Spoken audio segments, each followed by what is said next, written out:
شہر رمضان الذی انزل فیہ القرآن. یہ آیت جیسا کہ میں نے عرض کیا اس ماہ مبارک میں جو اب اختتام کے قریب ہی ہے، یہ گویا کہ ہر مسلمان نے بار بار سنی ہے. رمضان مبارک کا وہ مہینہ ہے کہ جس میں قرآن نازل کیا گیا، اور قرآن کیا ہے؟ ھدی للناس وبینات من الھدی والفرقان، لوگوں کے لیے ہدایت، ہدایت تامہ، ہدایت کاملہ، آخری ہدایت. نوع انسان را پیام آخری حامل او رحمت للعالمین. لیکن یہ کہ جو دو میں نے مقامات بتائے ہیں کہ جن میں اس ماہ مبارک کی بھی ایک رات کو معین طور پر دو جگہ پر بیان کیا گیا. حامیم جو سلسلہ سور ہے قرآن مجید میں، ان میں سورۃ الدخان بھی ہے. حامیم والکتاب المبین، قسم ہے اس کتاب کی کہ جو بالکل واضح ہے، خود واضح ہے اور ہر شے کو واضح کر دیتی ہے. انا انزلناہ فی لیلۃ مبارکۃ، ہم نے اس کو نازل کیا ایک بڑی مبارک شب.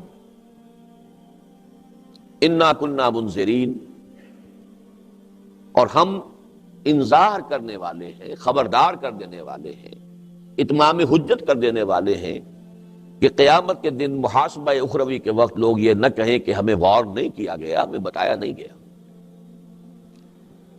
انا انزلناہ فی لیلۃ مبارکۃ انا کنا منذرین فیہا یفرق کل امر حکیم. یہ جو آیت ہے اس پر توجہ آج خاص طور پر مرکوز کیجئے، گفتگو بعد میں ہوگی. اس رات میں تمام پختہ امور اور ان سے متعلق احکام ایشو ہو جاتے ہیں. کل امر حکیم، حکیم اس کے دو ترجمے ہیں. حکمت بھرا، قرآن حکیم، حکمت بھرا قرآن جس میں حکمت ہے، اور حکیم کے معنی پختہ، مضبوط. اسی سے لفظ استحکام بنا ہے، مادہ وہی ہے، ہا کاف میم، استحکام، جس پر میری کتاب بھی ہے استحکام پاکستان. کوئی شے مستحکم ہو جائے، پختہ ہو جائے، فائنل. تو کل امر حکیم، ہر وہ معاملات کی جو پختہ ہے اور حکمت بھرا ہے. یفرق فیہا، اب میں نے اس آیت کے الفاظ کا کی ترتیب بدل دی. فیہا یفرق کل امر حکیم، کل امر حکیم یفرق فیہا، تمام پختہ معاملات، اہم معاملات، مستحکم معاملات، طے شدہ فیصلے اس رات کو، اب میں نے ترجمہ کیا، ایشو کر دیے جاتے. فرق کے معنی کیا ہے؟ جدا کر دینا. ایگزیکٹلی یہی لفظ جو ہے ہم استعمال کرتے ہیں، آرڈرز ایشو ہو گئے. اس سے پہلے ابھی غور و فکر میں تھے، فائل میں تھے، سوچ بچار جاری تھا، کوئی گفتگو تھی، کوئی کسی کا نوٹ تھا، کوئی کسی میں شاید کسی کا نوٹ آف ڈسنٹ آ گیا ہو، لیکن یہ کہ فائنل ہوا، اب ایشو ہو. فرق کے معنی ہے علیحدہ کر دینا، جدا کر دینا. فیہا یفرق کل امر حکیم. تو اس آیت کے لفظی معنی واضح ہو گئے، اس پہ اصل گفتگو بعد میں ہوگی. امرا من عندنا، اب زیادہ اس کے اوپر زور دینے کے لیے ایک حکم کے طور پر ہماری جانب سے. ایشو جب بھی کوئی حکم ہوتا تھا on behalf of his majesty's government, میں یہ آرڈر ایشو کر رہا ہوں، یا فلاں کی طرف سے on behalf of the viceroy on, behalf behalf of دی گورنر. تو حکم جب ایشو ہوتا ہے کسی کے بہاف پر، کسی کے حکم سے، کسی کی جو بھی آخری جو ڈیسائیڈنگ اتھارٹی ہے، امرا من عندنا، وہ حکم، وہ فیصلہ ہمارے پاس سے ایشو ہوتا ہے، ہماری پرمیشن سے ایشو ہوتا ہے. اس لیے کہ پرمیشن کا لفظ آیا ہے دوسری صورت میں، بِإِذْنِ رَبِّهِمْ تنزل الملائکۃ والروح فیہا بِإِذْنِ رَبِّهِمْ من کل امر. وہاں صرف من کل امر آیا، یہاں کل امر حکیم، امر کے ساتھ ایک اضافہ ہو گیا. پختہ حکم، معین حکم، واضح شکل میں، جس میں کوئی ایمبیگوٹی نہ رہ گئی ہو، جس میں کوئی اشتباہ نہ ہو، جس میں اب کوئی قیل و قال کی گنجائش نہیں ہے، کسی اختلاف کا کوئی امکان نہیں ہے. It's decided finally and issued. تو یہ ہے اذن رب سے. امرا من عندنا انا کنا مرسلین، یہ حکم ہوتے ہیں ہماری جانب سے. ہمارے اذن سے، ہماری اتھارٹی سے، اور ہم ہی ہیں بھیجنے والے۔ رحمتم من ربک،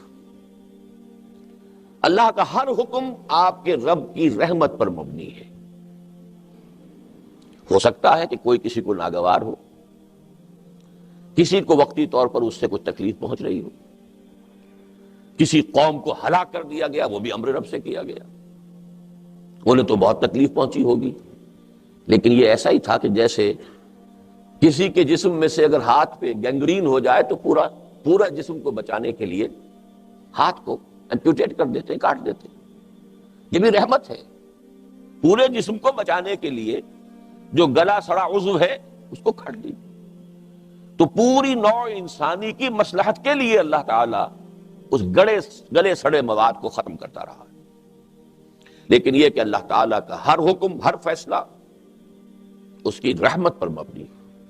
انہ هو السمیع العلیم، یقیناً وہ سب کچھ سننے والا ہے اور جاننے والا ہے۔ رب السماوات والارض وما بینہما، وہ رب ہے، مالک ہے، آقا ہے آسمانوں کا، زمین کا۔ یہ الفاظ بھی نوٹ کیجئے، یہ بھی میری آج کی گفتگو سے متعلق ہے۔ قرآن مجید کائنات، کون و مکان، یہ الفاظ استعمال نہیں کرتا۔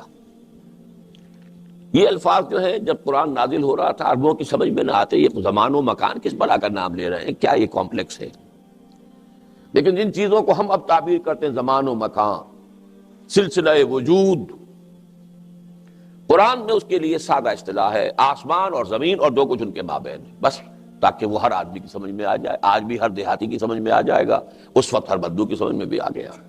کل کون و مکان، کل کون و مکان کا مالک ہے رب السماوات والارض وما بینہما ان کنتم موقنین، اگر تم یقین کرنے والے ہو۔ یہ 7 آیات ہیں سورہ دخان کی ابتدائی۔ پھر میں نے تلاوت کی تھی سورۃ القدر کی، وہ 5 آیات ہیں۔ جو مضمون یہاں 7 میں آیا ہے وہ وہاں 5 میں آیا ہے، لیکن یہاں کی 2 آیتیں ابتدائی جو ہیں وہ قسم پر مبنی ہے، حامیم حروف مقطعات والکتاب المبین، باقی اصل مضمون وہی 5 آیات۔ یہاں کیا تھا؟ انا انزلناہ فی لیلۃ مبارکہ، اب اسی رات کو وہاں تعبیر کیا انا انزلناہ فی لیلۃ القدر۔ اب قدر کے بھی 2 معنی ہیں،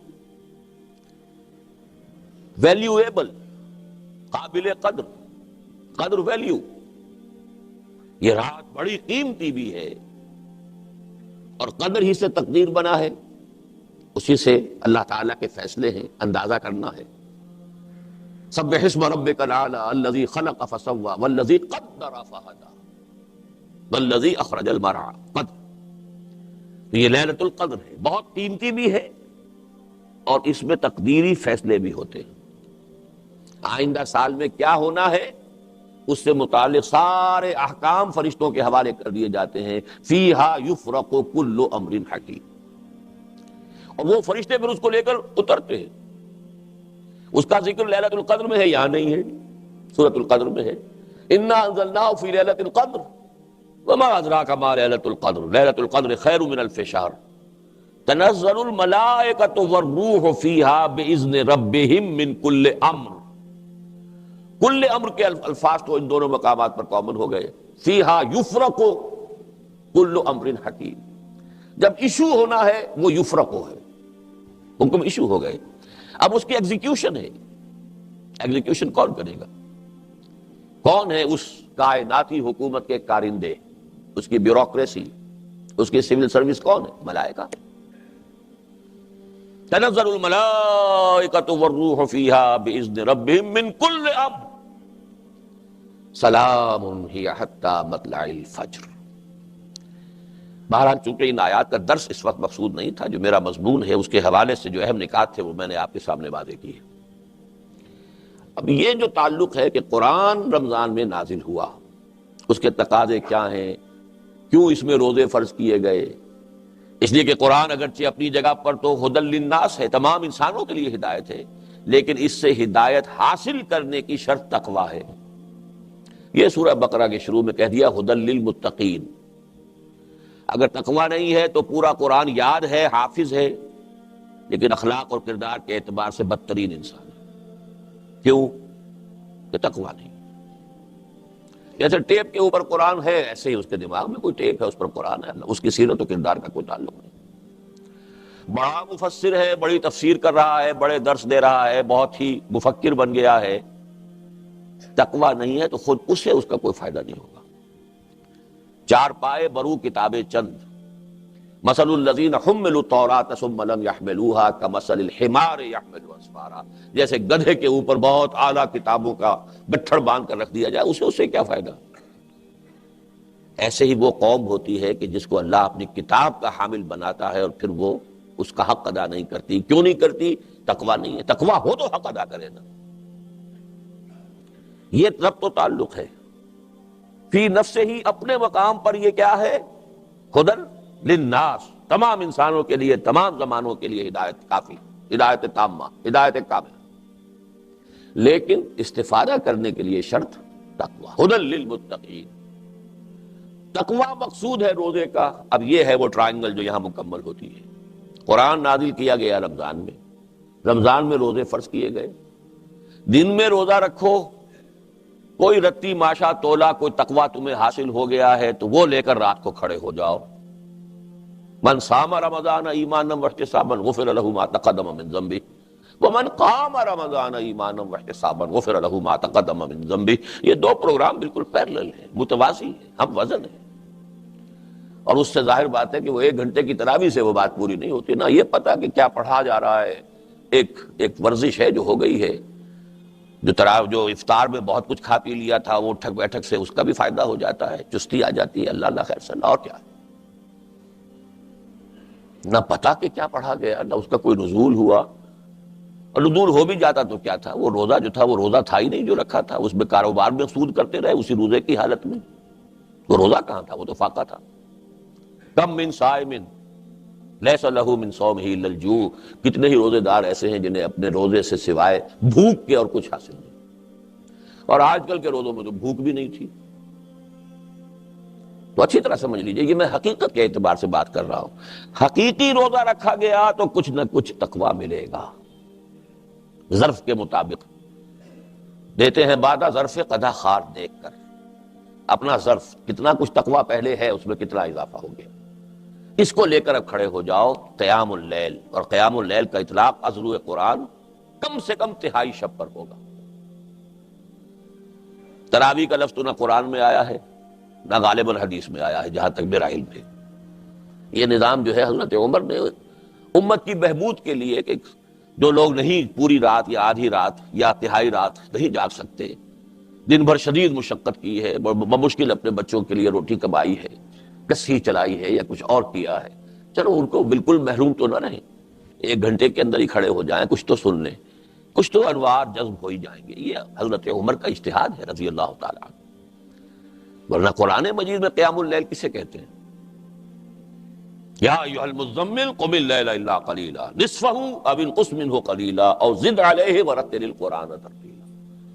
اگر تو وہ اصول درست ہے کہ القرآن یفسر بعضہ بعضا، قرآن تو ایک اس کا حصہ دوسرے حصے کی تفسیر کرتا، آدھی شب یا اس میں سے کچھ کم کر دو تو تہائی رہ گئی، یا کچھ زائد کر دو تو 2/3 ہو گئی۔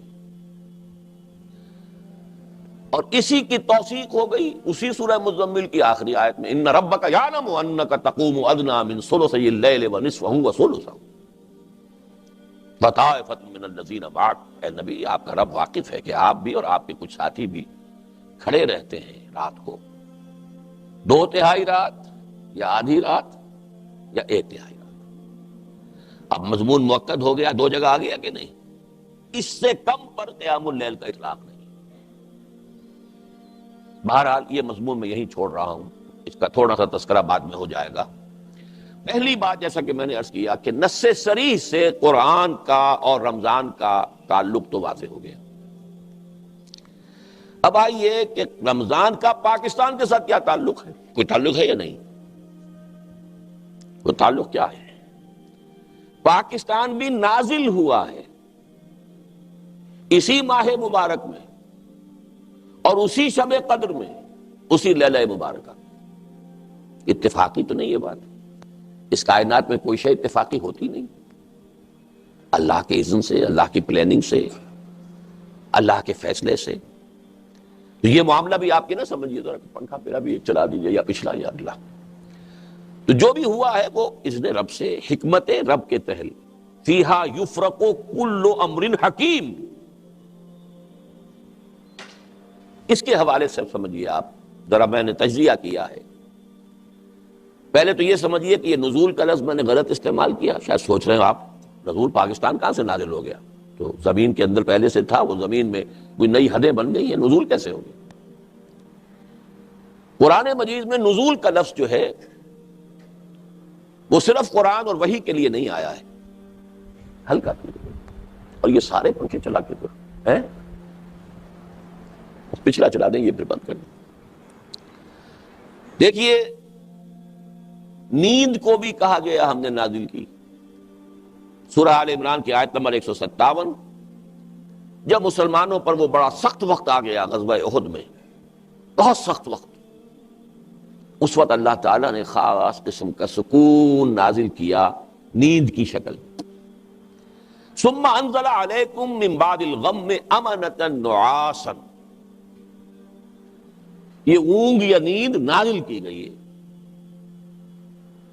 اور پھر ہمارے ساتھیوں کو تو ازبر ہوگی وہ آیت، وانزلنا الحدید، لوہا ہم نے اتارا ہے. اس حوالے سے سمجھیے میں لفظ استعمال کر رہا ہوں، میں نے اس کی جسٹیفیکیشن دی ہے. قرآن نازل ہوا، پاکستان بھی نازل ہوا. کب نازل ہوا؟ 12 مہینوں کا سردار مہینہ، سید الاشہر رمضان.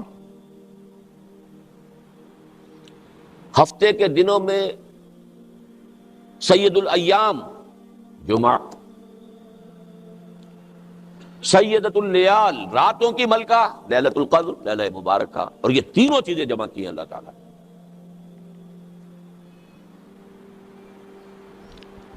جمعۃ الوداع تھا جس کی شب وہ تھی 27ویں. یہ بھی قران الصادین کوئی ہر سال تو نہیں ہوتا. جمعۃ الوداع تو گزر چکا یا آج ہے، اور شب قدر جو ہے 27ویں اگر ہے تو گزر چکی. لازم نہیں ہے کہ وہ 27ویں شب اور جمعے کا دن یہ ٹیلی کر جائے، لیکن یہ کہ قیام پاکستان میں ماہ مبارک رمضان، سید الاشہر، سید الایام جمعہ، اور جمعہ بھی جمعۃ الوداع. اور راتوں کی ملکہ سیدۃ اللیال. اور یہ قران الصادین ہی نہیں، 3 قران جمع ہو گئے. قران 3 چیزوں، اور وہ ہے پاکستان کے نزول کی شب اور اس کا دن. اب یہاں میں تھوڑی سی بات واضح کرنا چاہتا ہوں.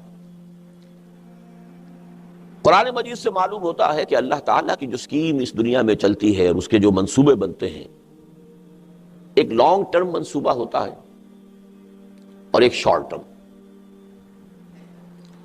لانگ ٹرم ہے اللہ کا ایک دن، اور وہ 1000 برس کا ہے ہمارے حساب سے. بڑی نص سے صریح ہے. سورہ حج میں فرمایا وَإِنَّ يَوْمًا عِندَ رَبِّكَ كَأَلْفِ سَنَةٍ مِّمَّا تَعُدُّونَ، تیرے رب کے نزدیک ایک دن ان 1000 سالوں پر مشتمل ہے جو تمہاری گنتی کے. ہماری گنتی کے 1000 سال، اللہ کا ایک دن. ان یوما عند ربک کالف سنۃ مما تعدون. اس 1000 سال کی ایک پلاننگ ہوتی ہے یومیہ. اللہ کا یومیہ بجٹ وہ 1000 سال. اس پر نص سورہ سجدہ کی آیت، یدبر الامر من السماء الى الارض. اب نوٹ کیجئے، تنزل الملائکۃ والروح، یدبر الامر من السماء الى الارض ثم يعرج الیہ فی یوم کان مقدارہ 1000 سنۃ مما تعدون. ایک یومیہ جو اللہ کا جو بھی منصوبہ ہے وہ ہمارے حساب سے 1000 برس کا منصوبہ ہے. حضرت موسیٰ اور حضرت محمد صلی اللہ علیہ وسلم کے مابین 2000 سال کا فصل ہے. 2 دن عمر ہے سابقہ امت مسلمہ، اللہ کے 2 دن. ہماری عمر 1000 سال پورا ہوا تھا الف اول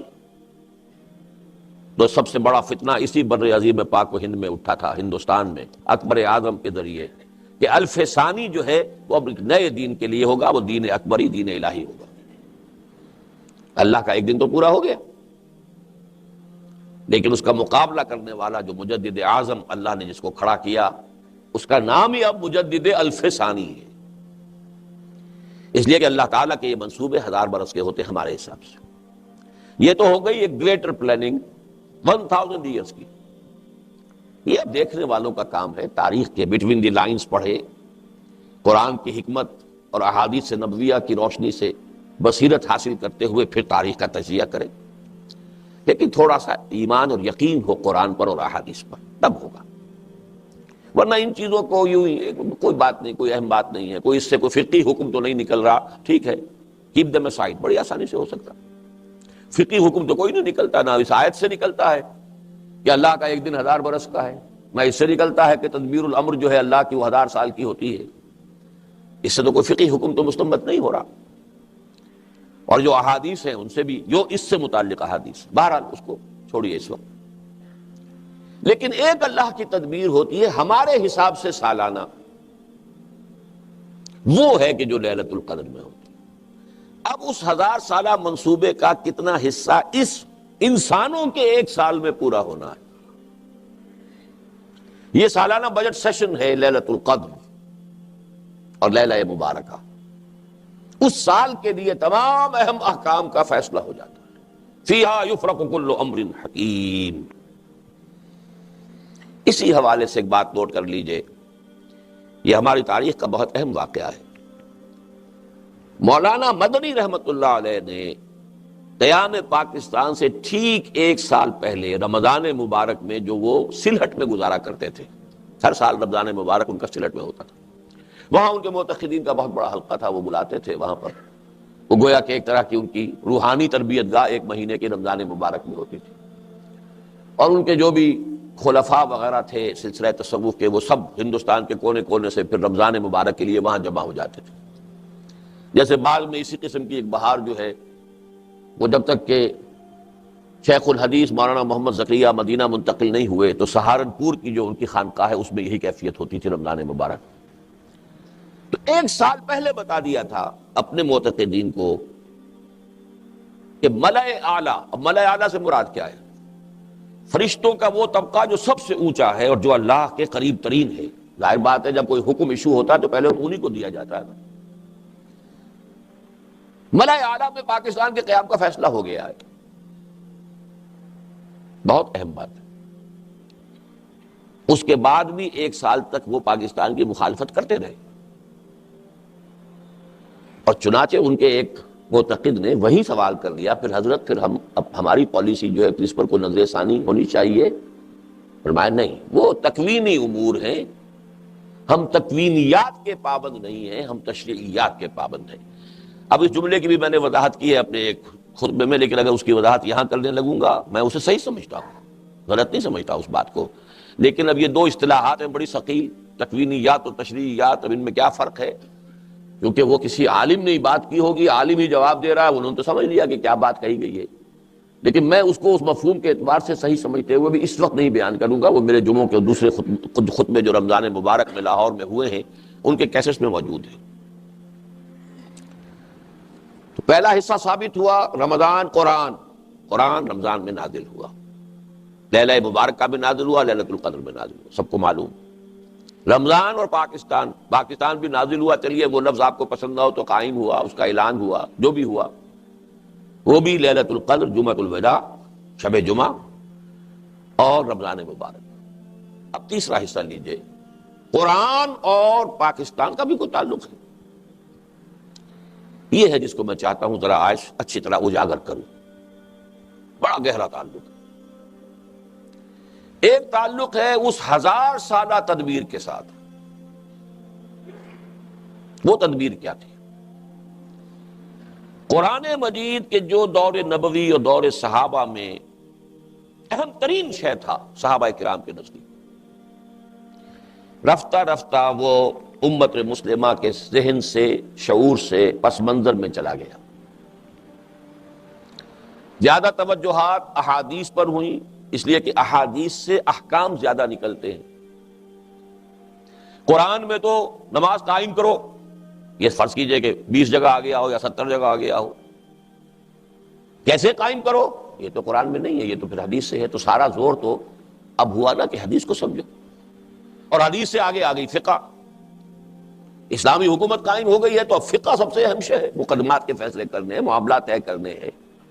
تو کچھ تو فطری اسباب تھے جس سے قرآن پس منظر میں چلا گیا، حدیث آگے فقہ آگے، ہوتے ہوتے فقہ ہی فقہ رہ گئی۔ یہ تو حدیث بھی بہت عرصے کے بعد زندہ ہوئی ہے، اس سے تعلق جو ہے بہت عرصے کے بعد قائم ہوا ہے، ورنہ فقہ ہی فقہ۔ کچھ اسباب اور بھی تھے۔ قرآن کی تعلیمات کے بعض پہلو اصحاب اقتدار کو پسند نہیں تھے،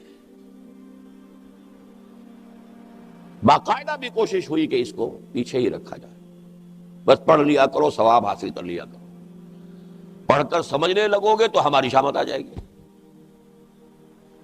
جیسے حضرت ابو ہریرہ نے کہا تھا رضی اللہ تعالی عنہ، اور ابھی تو یہ دور جو ہے صحابہ کا دور چل رہا ہے، ابو ہریرہ صحابی ہیں لیکن حکومت تو بنو امیہ کی ہے نا، اب وہ خلافت راشدہ تو ختم ہو گئی نا، اس حکومت میں تو حادثہ فاجعہ کربلا کا بھی ہو چکا ہے، واقعہ حرہ ہو چکا ہے، مدینے کی جان اور عصمتیں حلال کر دی گئی 3 دن کے لیے، جس طرح چاہو لوٹو۔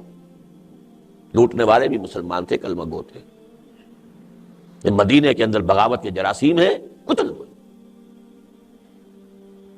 جو کچھ ایسٹ پاکستان میں مسلمان فوج نے کیا تھا، جو کچھ کشمیر میں ہندو فوج کر رہی ہے، وہ اس وقت مسلمانوں نے، نام نہاد مسلمانوں نے مدینے کے رہنے والوں کے ساتھ۔ اب ان حالات میں قرآن کی اصل تعلیم کھول کر تو اپنی گردن ہی کٹوانی ہوگی نا۔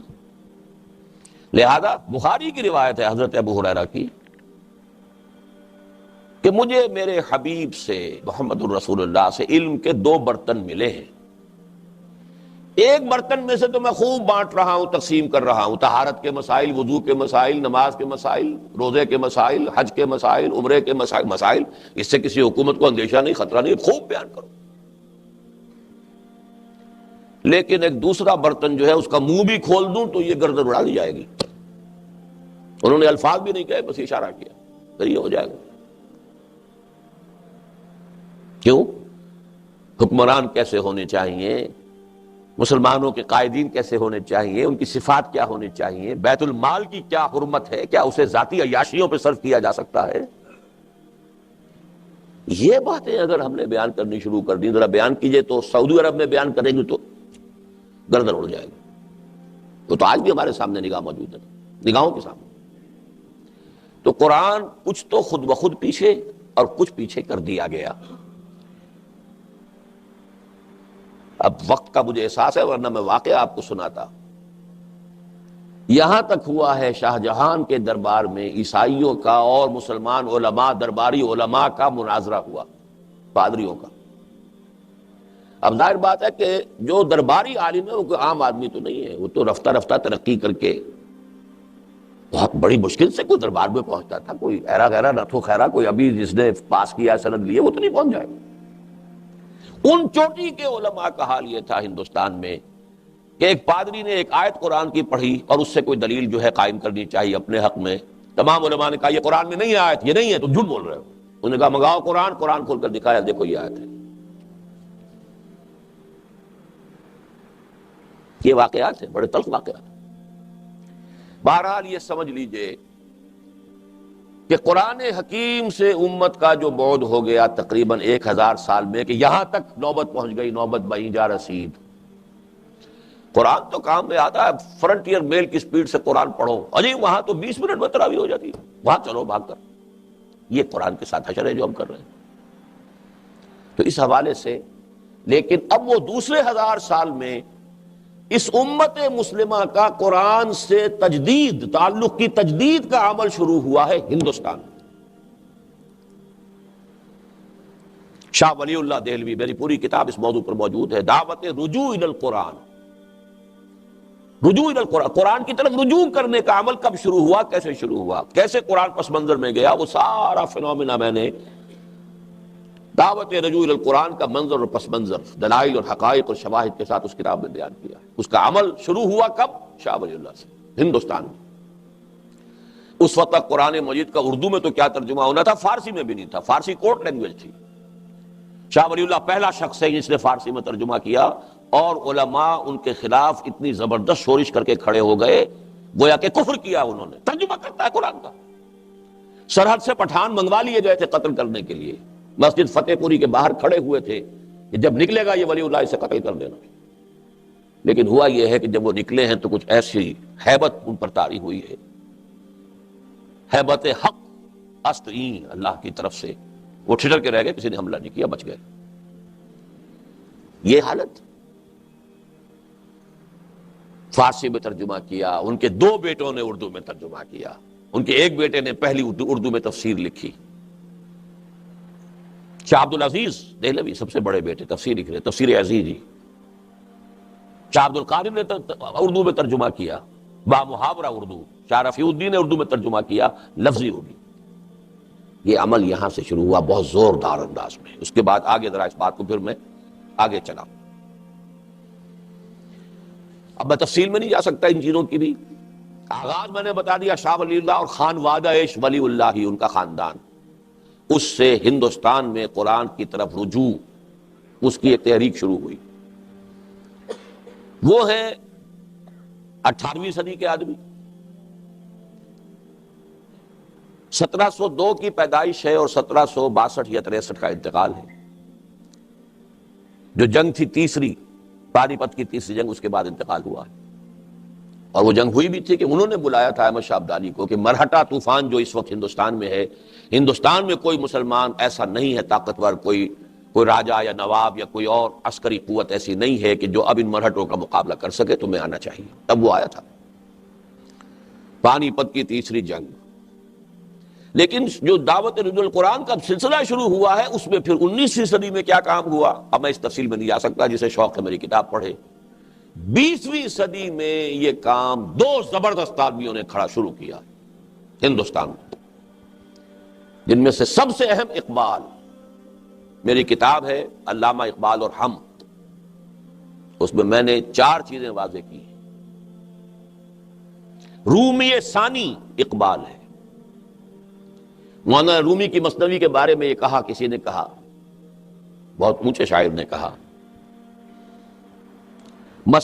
مثنوی مولوی معنوی ہست قرآن در زبان پہلوی۔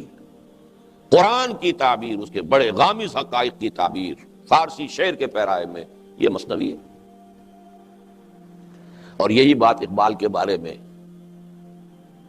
جلندر کے ایک فارسی شاعر گرامی جلندری نے کہی ہے، در دیدہ مانی نگراں حضرت اقبال، پیغمبر یہ کرد و پیمبر نہ تماشد۔ جو لوگ حقائق سے واقف ہیں ان کی نگاہوں میں تو اقبال کا مقام یہ ہے کہ اس نے پیغمبری کی ہے، بھائی مانا کہ قرآن کی۔ اب پیغمبر عثمانی میں تو کوئی نہیں آئے گا، لیکن یہ کہ پیغمبر نہ تواں گفت، کہا نہیں جا سکتا انہیں پیغمبر، لیکن جو کام پیغمبروں کا ہے یا مجددین کا ہے وہ انہوں نے کیا ہے۔ بہرحال میرے نزدیک عظمت قرآن کا سب سے بڑا نشان اس صدی میں، اس دور میں اقبال ہے۔ اگر کوئی مولوی بیچارہ عالم دین قرآن کی مدح کرے، قرآن کی تعریف کرے تو ٹھیک ہے، اس نے تو ساری عمر اسی میں بتائی ہے، یہی پڑھا ہے۔ لیکن جس نے کہ کالج میں تعلیم حاصل کی، مشن سکول میں پہلے تعلیم حاصل کی، پھر مشن کالج میں کی، پھر گورنمنٹ کالج لاہور میں کی، پھر وہ گیا ہے انگلینڈ گیا ہے، پھر جرمنی گیا ہے، مشرق اور مغرب کے فلسفے کھنگال کر، اور اب قرآن کی عظمت کا اقرار کر رہا ہے، تو زمین و آسمان کا فرق ہو گیا۔ نہ کہیں جہاں میں اما ملی، جو اما ملی تو کہاں ملی، میرے جرم خادہ خراب کو تیرے عفو بندہ نواز میں۔ اس کا کلیم یہ ہے کہ میرے سارے فکر کا منبع اور سرچشمہ قرآن۔ حضور مناجات بحضور رحمت للعالمین، حضور کے سے ایک گزارش کرتے ہوئے یہاں تک کہا ہے، گر دلم آئی نئے بے جوہر است، ور بحرفم غیر قرآن مزمر است، پردہ ناموس فکرم چاک کن، این خیاباں راز فکرم پاک کن۔ اے نبی، اگر میرا دل جو ہے آئینہ بے جوہر ہے، ایسا شیشہ ہے جس کے اندر چمک دمک ہے ہی نہیں، اور اگر میرے کلام میں اور میرے پیغام میں قرآن کے سوا کوئی شے آ گئی ہے تو میرے فکر کے ناموس کا پردہ چاک کر دیجیے۔ گویا کہ میں پھر ایک کانٹا ہوں اس شاہراہ پر، اس گلشن میں، اس کو پاک کر دیجئے، اس کانٹے کو نکال کر پھینک دیجئے، یہاں تک کہ روز محشر خار و رسوا کن مرا، بے نصیب از بوس ہے پاکن مرا۔ اگر ایسا ہے تو محشر میں، میدان حشر میں مجھے ذلیل و رسوا کیجیے گا اور اپنے قدم بوسی سے محروم کر دیجیے گا۔ رومی ثانی سب سے بڑا داعی قرآن اس صدی کا اقبال ہے۔ گر تمہیں خواہی مسلمان زیستن نیست ممکن جز میں قرآن زیستن۔ اور یہ قرآن ہے کیا؟ ہاں کتاب زندہ قرآن حکیم، حکمت او لا یزال است و قدیم، حرف اورا ریب نے، حرف اورا ریب نے، تعویل نے، آیت شرمندہ تعویل نے، چو بجا در رفت جہاں دیگر شود، جہاں چو دیگر شد جہاں دیگر شود۔ مجھے تو کہیں نہیں ملا، 65واں عمر مکمل، سال مکمل ہو رہا میری عمر کا، مجھے کہیں اور عظمت قرآن کا یہ بیان نہیں ملا، کہیں نہیں ملا۔ اگرچہ داعی قرآن کی حیثیت سے اس صدی کے آغاز میں ابوالکلام آزاد کا نام بھی لیتا ہوں، اس میں کوئی شک نہیں، انہوں نے نثر کی کیفیت میں قرآن کی عظمت کا بھی بیان کیا ہے، لیکن اقبال کے آس پاس پہ نہیں پہنچے۔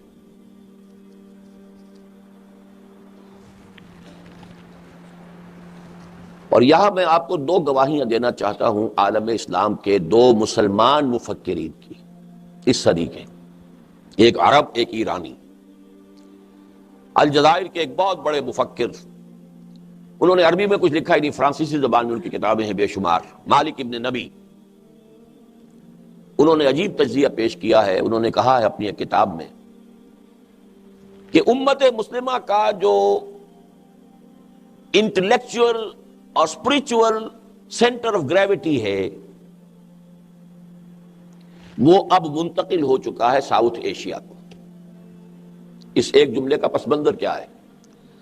دیکھیے قرآن عرب میں نازل ہوا، حضور عرب میں تھے، وہاں سے ہی سارا بات جو ہے نکلی ہے، لیکن یہ ہے کہ جس کو کہتے ہیں علمی اور ثقافتی، وہ مرکز سب سے پہلے جو بنا ہے وہ بغداد کا علاقہ تھا دور بنو عباس میں۔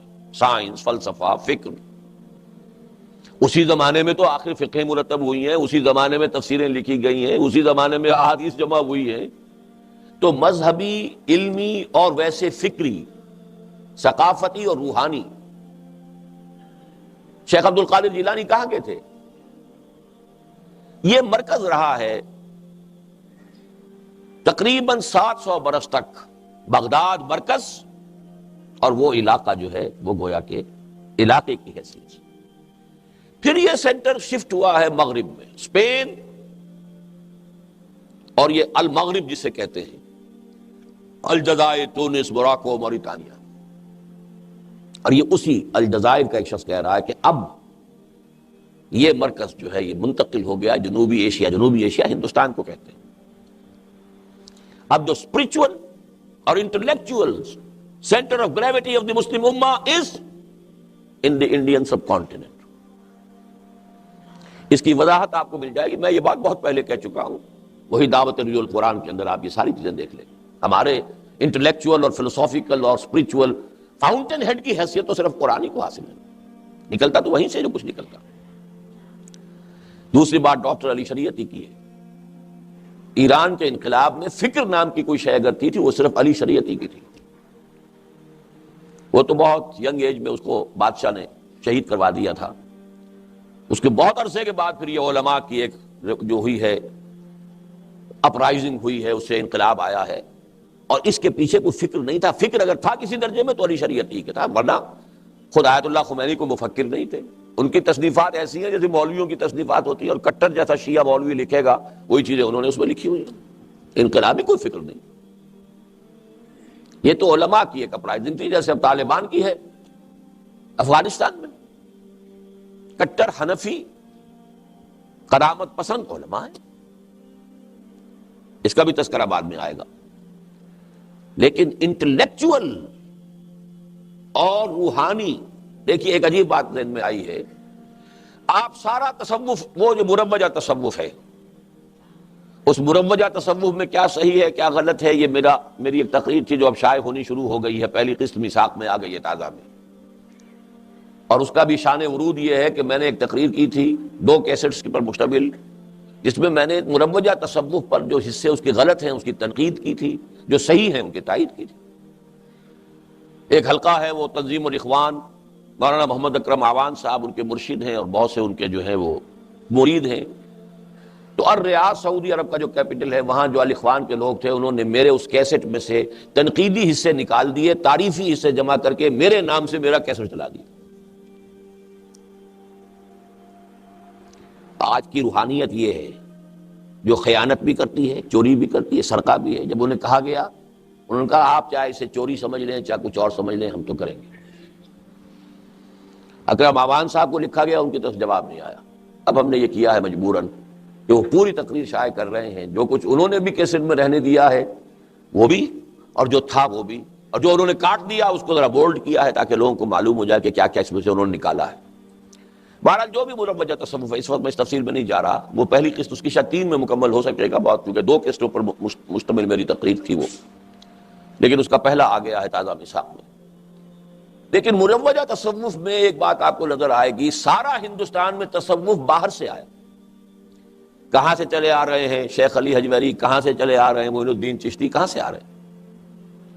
لیکن الف ثانی میں الٹی گنگا بہی، سلسلہ نقشبندیہ مجددہ یہاں سے چل کر اور پورے عالم اسلام میں، عالم عرب میں تو نہیں گیا ہے، افغانستان، پورا ترکستان، ترکی تک پوری بیلٹ، اسی میں تھے امام شامل، اسی میں ہے یہ چچنیا کے مجاہدین۔ اس لیے کہ یہ تصوف جو ہے یہ بہرحال جتنے بھی چیزیں مروج ہیں ان میں اقرب الی الکتاب والسنہ، اگرچہ اب وہ بھی بہت گڑبڑ ہو چکی ہے۔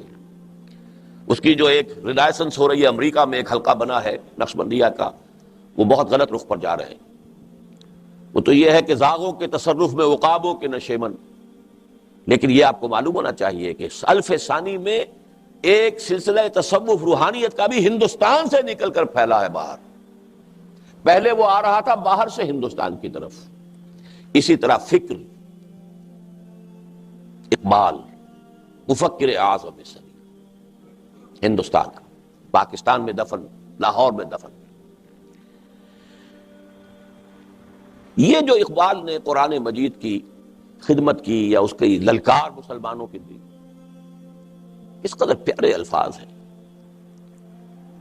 صاحب قرآن و بے ذوق طلب، العجب ثم العجب ثم العجب۔ قرآن کی حامل قوم ہو اور ایسی سست ہوئی بیٹھی ہو اور ایسی پڑی ہوئی ہو زمین پر، اور ایسے ہی جیسے کہا گیا کہ تم شبنم کی طرح زمین پر پڑے ہوئے ہو اور دشمن تمہیں اپنے پاؤں تلے روند رہے ہیں۔ اے چو شبنم بر زمیں افتندئی، در بغل داری کتاب زندئی، وہ کتاب زندہ اب بھی موجود ہے تمہارے پاس، لیکن تم نے اسے اٹھا کر رکھ دیا ہے جزدانوں میں بند کر کے۔ پڑھتے ہو تو حصول ثواب اور ایصال ثواب اللہ اللہ خیر صلی اللہ بآیات اشترا کار جزی نیست کہ از یاسین او آسان بمیری۔ عالم نزا کی سختیوں کو ہلکا کرنے کے لیے یاسین سنا دو بس۔ اے کہ می نازیب قرآن عظیم، تاک و جا در حجرہا باسی مقیم۔ اے قرآن کی حامل قوم، کب تک حجروں کے اندر بیٹھے رہو گے؟ در جہاں اسرار دیرا فاش کن، نقطہ شر مبینہ فاش کن۔ پوری دنیا میں دین کے اسرار کو عام کرو، اور دین متین اور شر متین کے جو اصل نکات ہیں، جو اصل حقیقت ہے، جس کی بنا پر یہ رحمت للعالمین، اللہ حضور کی رحمت للعالمینی کا سب سے بڑا منصر ہے، اسے عام کرو۔ نکل کر خانقاہوں سے ادا کر رسم شبگیری۔ یہ ساری للکاریں آپ نے سنی، کسی اور کے ہاں سنی؟ قرآن کے حوالے سے کہہ رہا ہوں۔ باقی کسی اور حوالے سے کوئی قومی مسئلہ ہے، کوئی سیاسی مسئلہ ہے، پاکستان کا مطلب کیا، لا الہ الا اللہ، یہ چیزیں اور ہیں۔ قرآن کو مرکز بنا کر، محور بنا کر، جو حضور کی دعوت اور تحریک کا مرکز و محور تھا، یتلو علیہم آیاتہ ویزکیہم ویعلمہم الکتاب والحکمہ، یہ بیسک میتھوڈالوجی تھی جو قرآن کے گرد گھوم رہی ہے۔ اس کی طرف دعوت دینے والا اقبال۔ اب اسی کو میں آگے لا رہا ہوں. وہی عمل ہے جو علامہ اقبال کے ایک ادنا اور ناچیز عقیدت مند بھی کہہ لیجئے، خوشہ چین بھی کہہ لیجئے، میں اپنا مقام اس سے زیادہ نہیں سمجھتا، اللہ نے اس کو توفیق دی. عوامی درس قرآن سن 65 سے جو میں نے شروع کیا ہے اپنا مشن لاہور میں، 2 تقریریں مسلمانوں پر قرآن مجید کے حقوق کے نام سے، ایک تحریر اسلام کی نشر ثانیہ کرنے کا اصل کام کے عنوان سے، سن 67 یہاں سے کام شروع ہوا ہے. عوامی درس قرآن، نہ کسی فرقے سے تعلق، نہ سیاست سے تعلق، قرآن کا درس. اور 500 ہی نہیں، 700 آدمی جمع ہوتا رہا مسجد شہداء لاہور. ایک مرتبہ ایک کتاب تقسیم کی گئی تھی، تب گنتی ہو گئی کہ 700 نسخے لگے.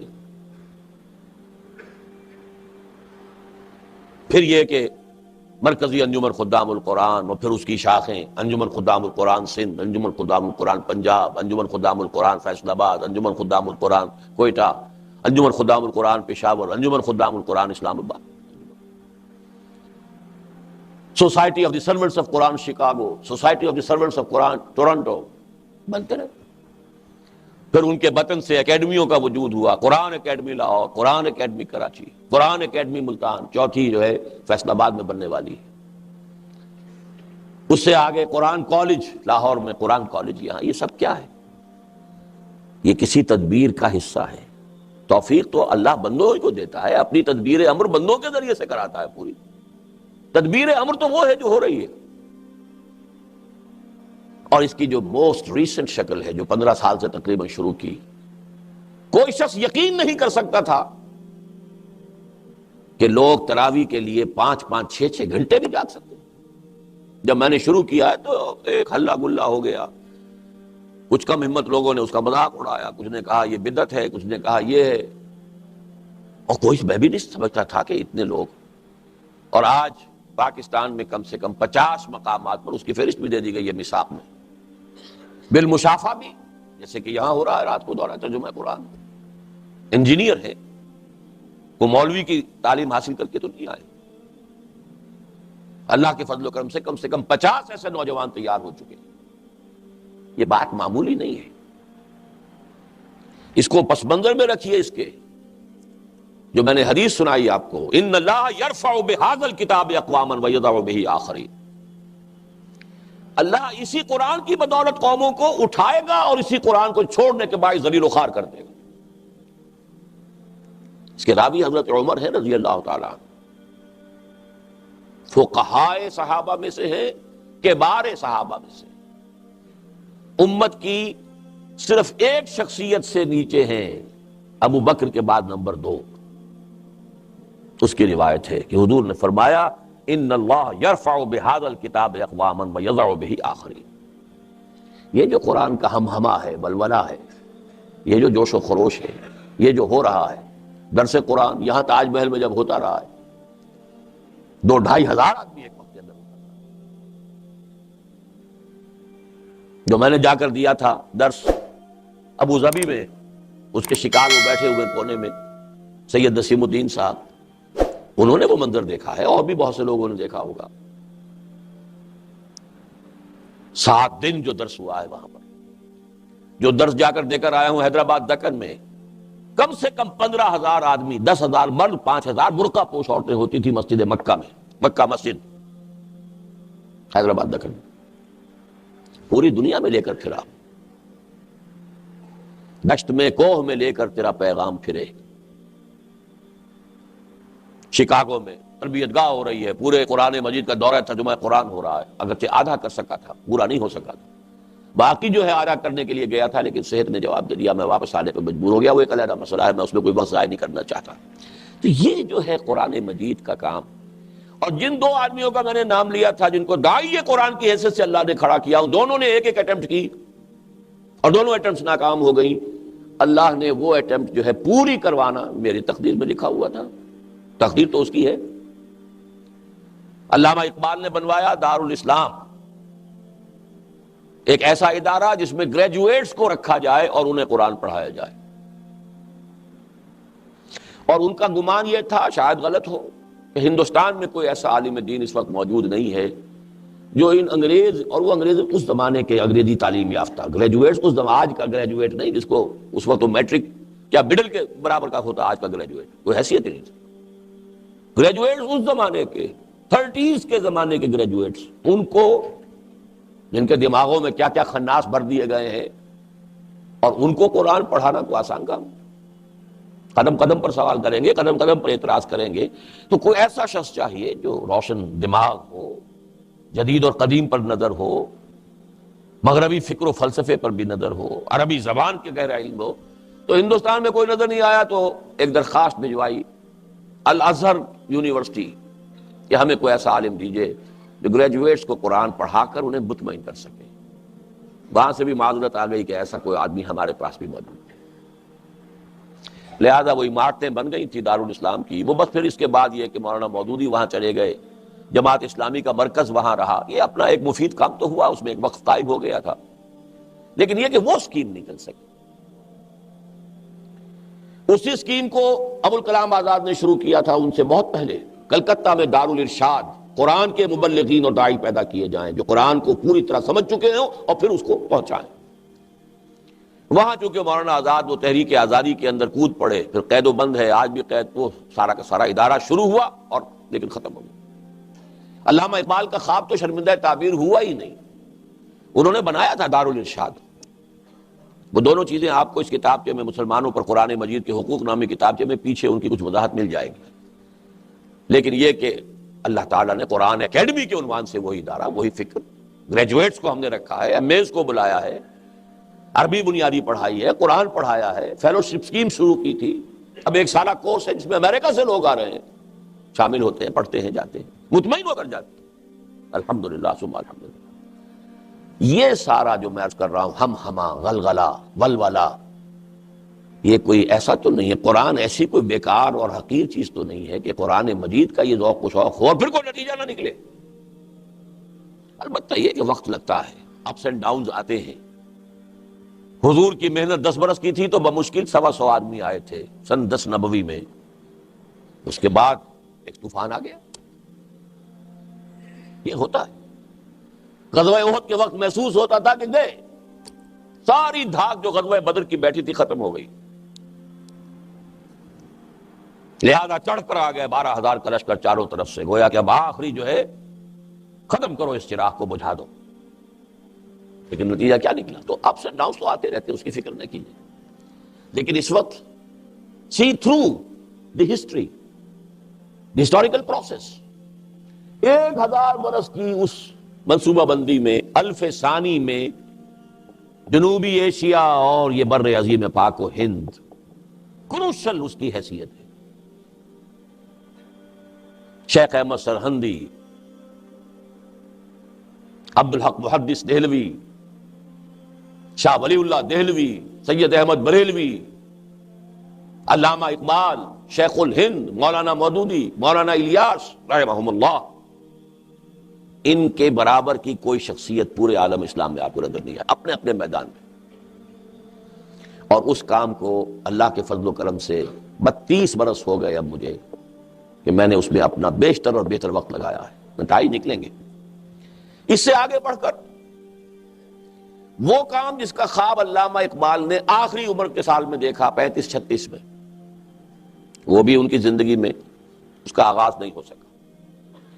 یہ حال ہی میں یہ راز فاش ہوا ہے، ڈاکٹر برہان احمد فاروقی نے، مرحوم ہیں اب، اللہ تعالیٰ ان کی مغفرت فرمائے، زندگی کے آخری ایام میں جو ایک بہت بڑا قرض ادا کر دیا ملت اسلامیہ پاکستان کا، کہ اپنی وہ کتاب لکھ دی جس میں وہ پورا راز جو اب تک سربستہ تھا، مجھے معلوم نہیں، تو ایک عام آدمی کو کیسے معلوم ہوگا جس کا اقبال کا کوئی مطالعہ ہی نہیں، مجھے بھی معلوم نہیں تھا کہ آخری دنوں میں ایک جماعت بنانا چاہتے تھے بیعت کی بنیاد پر، خالص دینی جماعت، امارت کی بنیاد پر، جمہوری نہیں۔ گویا کہ ان کا فکر یہ تھا کہ ایک ہے پولیٹیکل پروسیس، وہ چلنا چاہیے، وہ چل رہا ہے، مسلم لیگ کر رہی ہے اس کو، لیکن یہ قومی سیاسی تحریک کے ذریعے سے اسلام نہیں آ سکتا۔ جو بات مولانا مودودی نے کہی وہ 100% صحیح کہی۔ اسلامی حکومت کیسے قائم ہوتی ہے؟ چھوٹا سا پمفلٹ اگر مل جائے تو پڑھیے۔ قومی سیاسی تحریک سے قومی ریاست تو قائم ہو سکتی ہے، اگر بیج جو کا ہے تو جو ہی پیدا ہوگا، گندم کیسے ہو جائے گی؟ گندم از گندم میں رویا، جو سے جو. تو قومی سیاسی تحریک سے قومی ریاست وجود میں آ سکتی ہے، اسلامی ریاست اور خلافت وجود میں نہیں آ سکتی. اس کے لیے کسی اور طرح کی جماعت چاہیے، امارت والی جماعت، جمہوری نہیں، بیعت والی جماعت، دستوری نہیں. اور اس میں وہ شامل ہوں جو پہلے خود عہد کریں اسلام کی پابندی. افسوس کہ جو برٹش گورنمنٹ نے ان پر کچھ لوگوں کو مامور کیا ہوا تھا، پہرے بٹھا رکھے تھے ان کے اوپر کہ کوئی موو نہ کرے یہ شخص. اقبال کے نفس سے ہے لالے کی آگ تیز، ایسے غزل سرا کو چمن سے نکال دو. چمن سے نہ نکالو تو اس کے گرد ایسے پہرے بٹھا دو، وہ کامیاب نہیں ہو سکی اس کی. لیکن یہ ہے 35 36 کی 38 میں انتقال ہو گیا. اس اسکیم کو میں سمجھتا ہوں مولانا مودودی نے چلایا. علامہ اقبال کے انتقال کے 3 سال بعد جماعت اسلامی قائم کی 41 میں. وہ انہی اصولوں پر تھی، سوائے اس کے کہ بیعت اختیار نہیں کی. زمانے کے دباؤ سے مرعوب ہو گئے کہ بیعت، لوگ ہنسیں گے یہ اس زمانے میں کہ اکبر نام لیتا ہے خدا کا. اس زمانے میں یہ بیعت کا نام نہیں، لیکن یہ کہ جماعت دستوری بنائی، لیکن اقامت دین کی جد و جہد، حکومت الہیہ کے قیام کے. شرط وہی کہ وہ آئے اس میں جو پہلے اپنی معاش کو اور معاشرت کو پاک کریں. چنانچہ بہت سے لوگوں نے انگریزی حکومت کی بڑی بڑی اونچی ملازمتیں چھوڑ دی تھی. افسوس یہ ہے کہ وہ جماعت پاکستان میں آ کر اب قومی سیاسی جماعت بن گئی. لیکن اس کو پھر دوبارہ زندہ کرنے والا بھی اقبال کا وہی عقیدت مند ادنا اور ناچیز تنظیم اسلامی بیعت کی بنیاد، ہدف اقامت دین یا اسلامی انقلاب. اور ریسنٹلی اس کے ہدف کے لیے ہم نے اقامت دین سمجھانا پڑتا ہے. اس کے معنی کیا ہے؟ دین کو کھڑا کرو کیا معنی بھائی؟ دین کو قائم کرو کیا معنی؟ لیکن عام آدمی کی سمجھ میں بہتر طور پہ آ جاتا ہے نظام خلافت کا قیام. تو تحریک خلافت کا عنوان اختیار کیا. یہ ہے در حقیقت جو قرآن کا پاکستان سے تعلق ہے. کہیں دنیا میں مجھے بتا دیجئے سوائے پاکستان کے کہیں تراویح کے ساتھ دورہ ترجمہ قرآن کا کوئی امکان ہے؟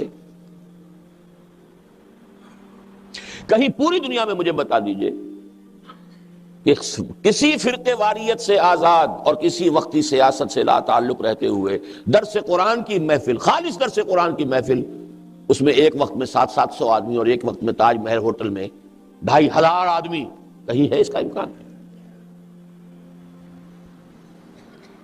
تو کیا قرآن، پھر میں وہ الفاظ کہہ رہا ہوں ڈرتے ڈرتے، کیا اتنی ہی غیر مؤثر شے ہے؟ اتنی ہی کوئی حقیر شے ہے؟ صاحب قرآن و بے ذوق طلب، العجب ثم العجب ثم العجب. کس قدر تلخ انداز اقبال کا ہے. پیش ماں یک عالم فرسودہ است. میں جب دیکھتا ہوں ایک دنیا ہے گلی سڑی، گندی، فرسودہ، پرانی، ملت اندر خاک وہ آسودہ است، اور جو امت مسلمہ ملت اسلامی ہے وہ اس کے خاک میں پڑی ہوئی ہے اور آسودہ ہے، خوش ہے. یعنی اس گلے سڑے اور پرانے عالم میں بھی وہ اور نیچے پڑی ہوئی ہے. رفت سوز سینہ تاتار و کرد. عربوں کا جوش و خروش جب کم ہو گیا تھا الف اول کے دوران، الف اول، عروج عربوں کا، زوال عربوں کا وہ پہلے 1000 سال میں مکمل ہو چکا تھا. اس کے بعد کون آئے؟ کرد آئے. صلاح الدین ایوبی کون تھے جنہوں نے لیا بیت المقدس واپس؟ کرد. پھر تاتاری آئے. ترکان عثمانی کون تھے؟ تاتاری تھے. اب وہ بھی ختم ہوئے. عرب تو گئے تھے، یہ بھی گئے. رفت سوز سینہ تاتار و کرد. یا مسلمان مرد یا قرآن مرد. کیا ہوا ہے؟ مسلمان مر گیا ہے یا قرآن مر گیا ہے؟ اس تلخ انداز میں کسی نے جھنجھوڑا ہوگا؟ اور یہ پوری تاریخ کا ایک خلاصہ نکال کر دکھا دینا. بہرحال یہ تعلق جو ہے وہی اقبال مصور پاکستان ہے، وہی اقبال مبشر پاکستان ہے، وہی اقبال مفکر پاکستان ہے. تو قرآن کا اور پاکستان کا کوئی تعلق ہے کہ نہیں؟ یہ ہے میری گفتگو کا سوا گھنٹہ ہو گیا ہے، اب میرے پاس 45 منٹ باقی ہیں، لیکن یہ کہ میرا ارادہ تھا اس کو 1 گھنٹے میں مکمل کرنے کا۔ بہرحال جو مین جو ٹائٹل تھا میری آج کی گفتگو کا، رمضان، قرآن اور پاکستان کا باہمی ربط و تعلق۔ اب ذرا آسمان سے زمین پر بھی اترنا پڑے گا۔ میں نے پھر دوسرا حصہ اپنی گفتگو کا معین کیا ہے، جن کو یہ ساری چیزیں تفصیل سے دیکھنی ہو پچھلے 4 جمعوں کے کیسٹ میرے سن لیں۔ عالمی، علاقائی اور ملکی حالات کے پیش نظر پاکستان میں اسلامی انقلاب اور اقامت دین کی جد و جہد کے ضمن میں کچھ سوچ بچار، لیکن میں عالمی سے شروع کر رہا ہوں۔ عالم، جب ہم بولتے ہیں عالمی حالات تو ہماری نگاہ بڑی محدود ہوتی ہے، یہ عالم ارضی تک ہی ہوتی ہے، زمین میں کیا ہو رہا ہے، امریکہ میں فلاں، چین میں، جاپان میں۔ ایک عالم بالا بھی تو ہے نا، وہ عالم بالا جس کا خالق، مالک اور مدبر اللہ ہے، اس کی بھی تو اپنی اسکیمیں ہیں نا، جو 1,000 برس کی ہوتی ہیں۔ تم بڑا تیر مارو گے، 5 سالہ منصوبہ بناؤ گے، وہ بھی پورا ہوتا ہے کہ نہیں ہوتا، 7 سالہ بناؤ گے۔ ہمارے تو سارے منصوبے جو ہیں وہ پھر ردی کی ٹوکری میں جاتے رہے، لیکن 1,000 سال کا منصوبہ ہے، وہ ہوتا ہے، وہ اس عالمی سطح پر، عالم السماوات والارض۔ اسی لیے میں نے کہا تھا ان الفاظ کو نوٹ کر لیجئے، اس پر بھی میری کچھ گفتگو ہوگی۔ اب میں 2 آیات آپ کو سنا رہا ہوں، اس عالم السماوات والارض، اس کائناتی عالم کا جہاں خالق اللہ ہے، مالک اللہ ہے، مدبر بھی اللہ ہے۔ دیکھیے سورہ انعام میں فرمایا، سورہ یونس آیت نمبر 3، ان ربکم اللہ الذی خلق السماوات والارض فی 6 ایام ثم استوى علی العرش یدبر الامر۔ یقیناً تمہارا رب وہ اللہ ہے جس نے آسمانوں اور زمین ان کو 6 دنوں میں پیدا کیا، پھر تخت حکومت پر خود متمکن ہوا، خود تدبیر فرما رہا ہے امر۔ یہ ایک کائناتی حکومت ہے، اس کے کارندے ہیں، اس کی سول سروس ہے، اس کا حاکم اعلیٰ اللہ تعالیٰ ہے۔ کارندے جو ہیں وہ بھی طبقات ہیں، ان کے CSP گریڈ بھی ہے، نیچے بھی ہے، ملائے اعلیٰ بھی ہے، پھر ملائے اسفل بھی ہے، ملائکہ ارضی بھی ہے۔ یہ سب جو ہے کیا ہے؟ کارڈرز ہیں ان کے بھی، یہ نہ سمجھیے بغیر کارڈرز کے، لشکر ہے۔ وَمَا يَعْلَمُ جُنُودَ رَبِّكَ إِلَّا هُوَ، تیرے رب کے لشکروں کو کوئی نہیں جانتا سوائے اس کے۔ تو لشکروں میں بھی کمان ہوتی ہے، سید الملائکہ حضرت جبرائیل ہیں، مختلف کام مختلف ملائکہ کے تفویض ہیں، یہ سب کچھ ہے کہ نہیں؟ یہ آج ہمارا جو ذہن میٹیریلسٹک اور مادی بن گیا، ان چیزوں کو ہم نے صرف ایک گوشے میں رکھا ہوا، ہاں وہ مانتے ہیں ہم ہیں، فرشتے بھی ہیں، کیا ہیں وہ؟ ان کی حقیقت اور ان کا مقام واضح ہے کچھ؟ ان کی درجہ بندی وہ سول سروس سے، ایگزیکیوشن ان کے ذریعے سے۔ اب ذرا نوٹ کیجئے ان الفاظ کو دوبارہ، پھر وہی اصول کے 2 جگہ ضرور آئے گا وہ مضمون، ذرا سے فرق کے ساتھ، وہ بھی نوٹ کر لیجئے گا۔ ان ربکم اللہ الذی خلق السماوات والارض فی 6 ایام ثم استوى علی العرش یدبر الامر۔ سورہ سجدہ کی 2 آیتیں ہیں، 4 اور 5۔ یہ آیت نمبر 3 ہے سورہ یونس کی جو میں نے پڑھی، پوری نہیں پڑھی ورنہ وقت زیادہ لگ جائے گا، جو متعلق ہے وہ حصہ پڑھا شروع کا، فرسٹ ہاف۔ اب ہیں آیات نمبر 4 اور 5 سورہ سجدہ کی، جو حضور کو بڑی پیاری تھی اس اعتبار سے کہ فجر کی نماز میں آپ عموماً پہلی رکعت میں سورہ سجدہ پڑھتے تھے۔ اب یہاں نوٹ کیجئے، اللہ الذی خلق السماوات والارض وما بینہما، وہاں بینہما نہیں تھا، یہاں ایڈ کر دیا۔ اللہ وہ ہے جس نے پیدا کیا آسمانوں کو اور زمین کو اور جو کچھ ان دونوں کے مابین، فی 6 ایام، 6 دنوں میں، ثم استوى علی العرش، پھر عرش پر متمکن ہوا۔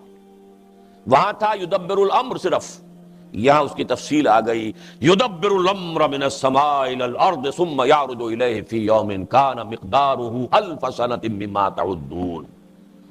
اس کی تدبیر امر 1000 سال، جو تمہارے 1000 سال ہے تمہاری تقویم اور گنتی کے حساب سے، اس کو محیط ہوتی ہے۔ تو سب سے پہلے تو ہمیں دیکھنا ہے کہ وہ جو عالمی کائناتی حکومت ہے، the permanent and holy divine universal system, یہ میں کیوں الفاظ بنا رہا ہوں کہ اس کے مقابلے میں آئے گا دی نیو ورلڈ آرڈر. جب عالم ارض پر ہم آئیں گے تو اس کا بھی کوئی نظام آ رہا ہے نا. دی نیو ورلڈ آرڈر، اس کا تعلق اس زمین سے ہے، نیو ہے.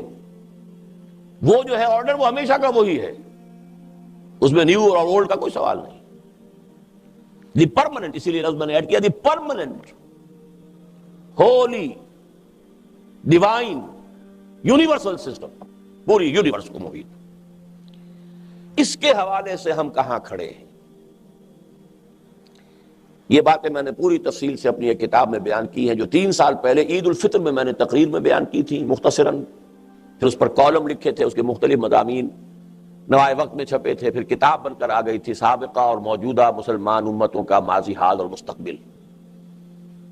لیکن اس کا اس وقت جو مجھے بیان کرنا ہے، 4 نکات اچھی طرح سمجھ لیجئے اس ڈیوائن یونیورسل سسٹم کی مشیت اور اس کی اب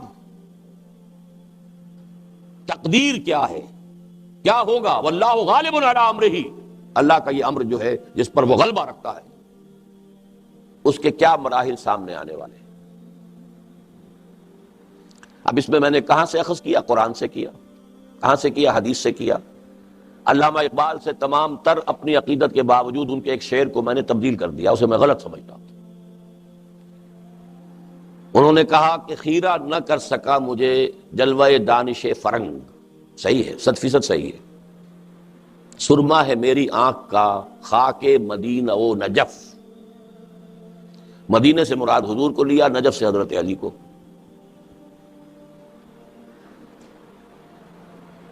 میں نے اس کو بدل دیا ہے. سرما ہے میری آنکھ کا خاک حجاز و حول قدس. میری آنکھ کا سرما حجاز، خاک حجاز، وہی قرآن نازل ہوا، وہی محمد الرسول اللہ کی حکمت ہے، اور وہی حضرت علی رضی اللہ تعالیٰ عنہ بھی. وہ علیحدہ تو نہیں ہے، مغایرت نہیں ہوگی اس میں.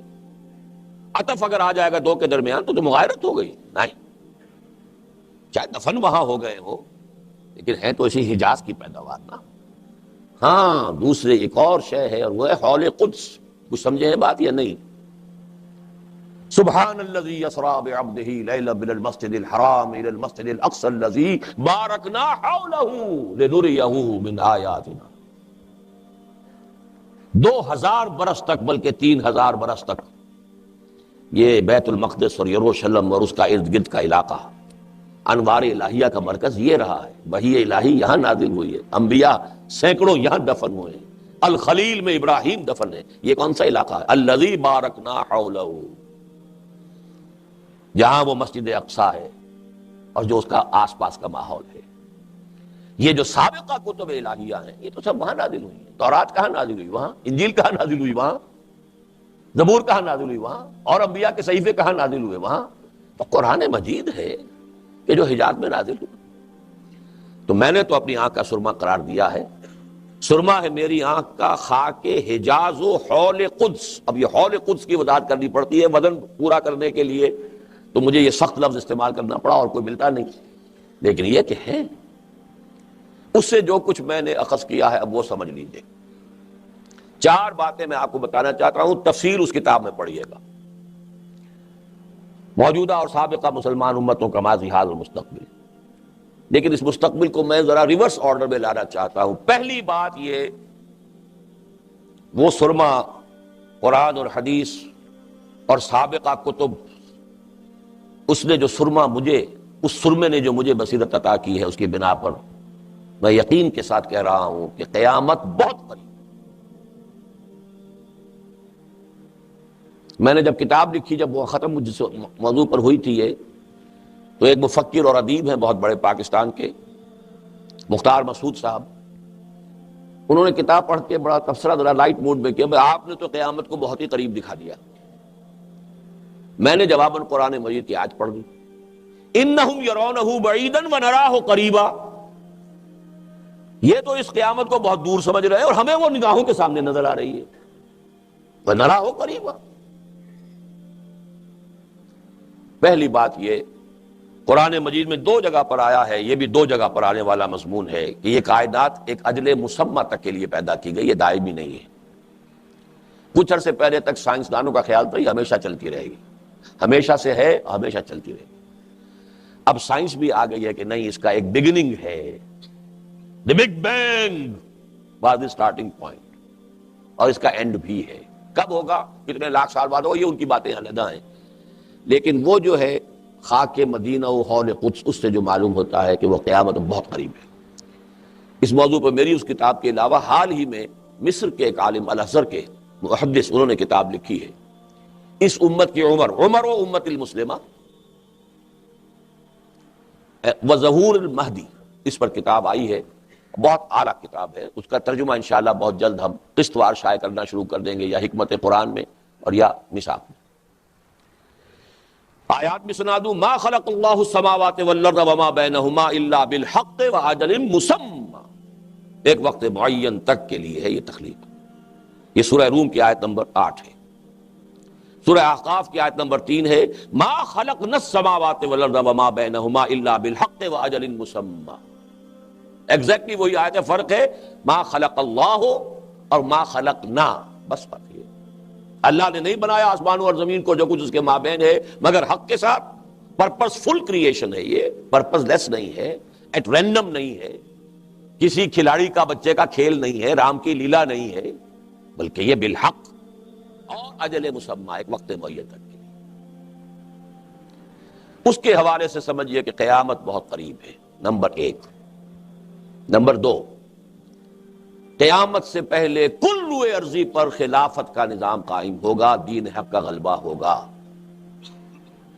میں اسے جس طرح علی وجہ البصیرت، جس یقین کے ساتھ کہہ رہا ہوں، میں اسے ایمان کا درجہ کہہ سکتا ہوں کہ اس میں کوئی شک نہیں، اور جو شک کرتا ہے وہ اگر ناواقفیت کی وجہ سے کرتا ہے تو ٹھیک ہے، معذور ہوگا، لیکن آپ میرا کتابچہ پڑھ لیجئے، اور وہ احادیث وہ تو بہت ہی چھوٹی جو مفت ہم تقسیم کرتے ہیں، نویر خلافت، اس میں وہ ہم نے احادیث ساری جو ہے سامنے رکھ دی ہے، جس کا محمد الرسول اللہ پر ایمان ہے اور انہیں الصادق و مصدوق سمجھتا ہے، اور جس کے نزدیک احادیث کے جمع و ترتیب میں جو بھی محنت کی ہے محدثین نے، اس کی بنا پر یہ حدیث موضوع نہیں قرار پا سکتی، اس کو تو شک نہیں رہے گا۔ دنیا کے خاتمے سے قبل کل روئے ارضی پر نظام خلافت علی منہاج النبوت کا قیام ہوگا، اور ظاہر بات ہے کہ اس کا آغاز تو کہیں سے ہوگا، ایک خطے سے ہوگا۔ گمان غالب ہے کہ وہ خطہ جو ہے وہ پاکستان اور افغانستان کا خطہ ہے۔ اس پر میں تقریریں کر چکا ہوں، یہاں بھی کر چکا ہوں، میری تحریریں موجود ہیں۔ اب آئیے نمبر 3، اس سے پہلے میں چونکہ ریورس آرڈر میں جا رہا ہوں، قیامت، اس دنیا کا خاتمہ، اس سے پہلے خلافت علی منہاج النبوت گلوبل، جس کا نقطہ آغاز میرے نزدیک ارض پاکستان و افغانستان۔ نمبر 3، اس سے پہلے سابقہ امت مسلمہ یعنی یہود کا خاتمہ، استیصال، وجود ختم ہو جائے، اور مسلمانوں کے ہاتھوں نہیں ہوگا، یہ انہی کی طرف بھیجے جانے والے رسول کے ہاتھوں ہوگا، حضرت مسیح علیہ السلام، رسولا الی بنی اسرائیل، جن کو انہوں نے اپنے بس پڑتے سولی چڑھوا دیا تھا، اللہ نے انہیں اٹھا لیا، وہی بھیجے جائیں گے، ان کی آنکھوں ہی میں وہ تاثیر ہوگی معجزانہ۔ حضرت مسیح تو مجسم معجزہ تھے، ان کی پیدائش معجزانہ بن باپ کے، ان کا پنگھوڑے میں بات کرنا معجزانہ، یہ تو قرآن سے ثابت ہے کہ نہیں؟ زندہ مردہ کو زندہ کر دینا، کسی اور نبی کو یہ معجزہ دیا گیا؟ خلق حیات، مٹی سے میں گارے سے پرندہ بناتا ہوں، پھونک مارتا ہوں اور وہ اڑتا ہوا پرندہ بن جاتا ہے، کسی اور کو ملا؟ دفع سماوی، پھر نزول، گویا مجسم معجزہ ہے۔ اور اسرائیل کی طاقت کو کوئی دنیا کی زمینی طاقت ختم نہیں کر سکتی۔ یہ پورا عالم عرب جو سرب سجود ہے اس کے سامنے تو یوں ہی تو نہیں ہے نا، اس کے جو پائلز ہیں، انبار ہیں ایٹمک وار ہیڈز کے، کون ختم کرے گا؟ بہت سا ختم۔ جہاں تک حضرت مسیح کی نگاہیں جائیں گی یہودی پگھلتے چلے جائیں، شجر و حجر پکار کر کہیں گے مسلمانوں یہ ایک یہودی میرے پیچھے چھپا ہوا ہے، اسے آ کے قتل کرو، مسلمان قتل کریں گے، سوائے ایک درخت ہے غرقد، وہ یہودیوں کو پناہ دے گا.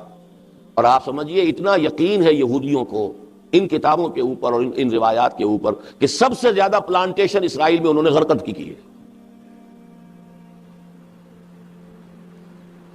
بہرحال میں تفصیل میں نہیں جا سکتا، پھر میں عرض کر رہا ہوں تفصیل کی دلچسپی ہو تو وہ کتاب پڑھیے. لیکن نمبر 4 ہے بہت تلخ. یہ ساری باتیں تو بڑی اچھی لگ رہی ہیں نا ہمیں، خلافت قائم ہو جائے گی، دین کا غلبہ ہو جائے گا، کیا کہنے، یہودی ختم ہو جائیں گے، بہت اچھا. اس سے پہلے اس موجودہ امت مسلمہ کے سب سے اہم حصے پر بہت بڑا عذاب نازل ہوگا. ہولوکاسٹ کے درجے کا قتل عام ہوگا عالم عرب میں یہودیوں اور ان کے سرپرستوں عیسائیوں کے ہاتھوں.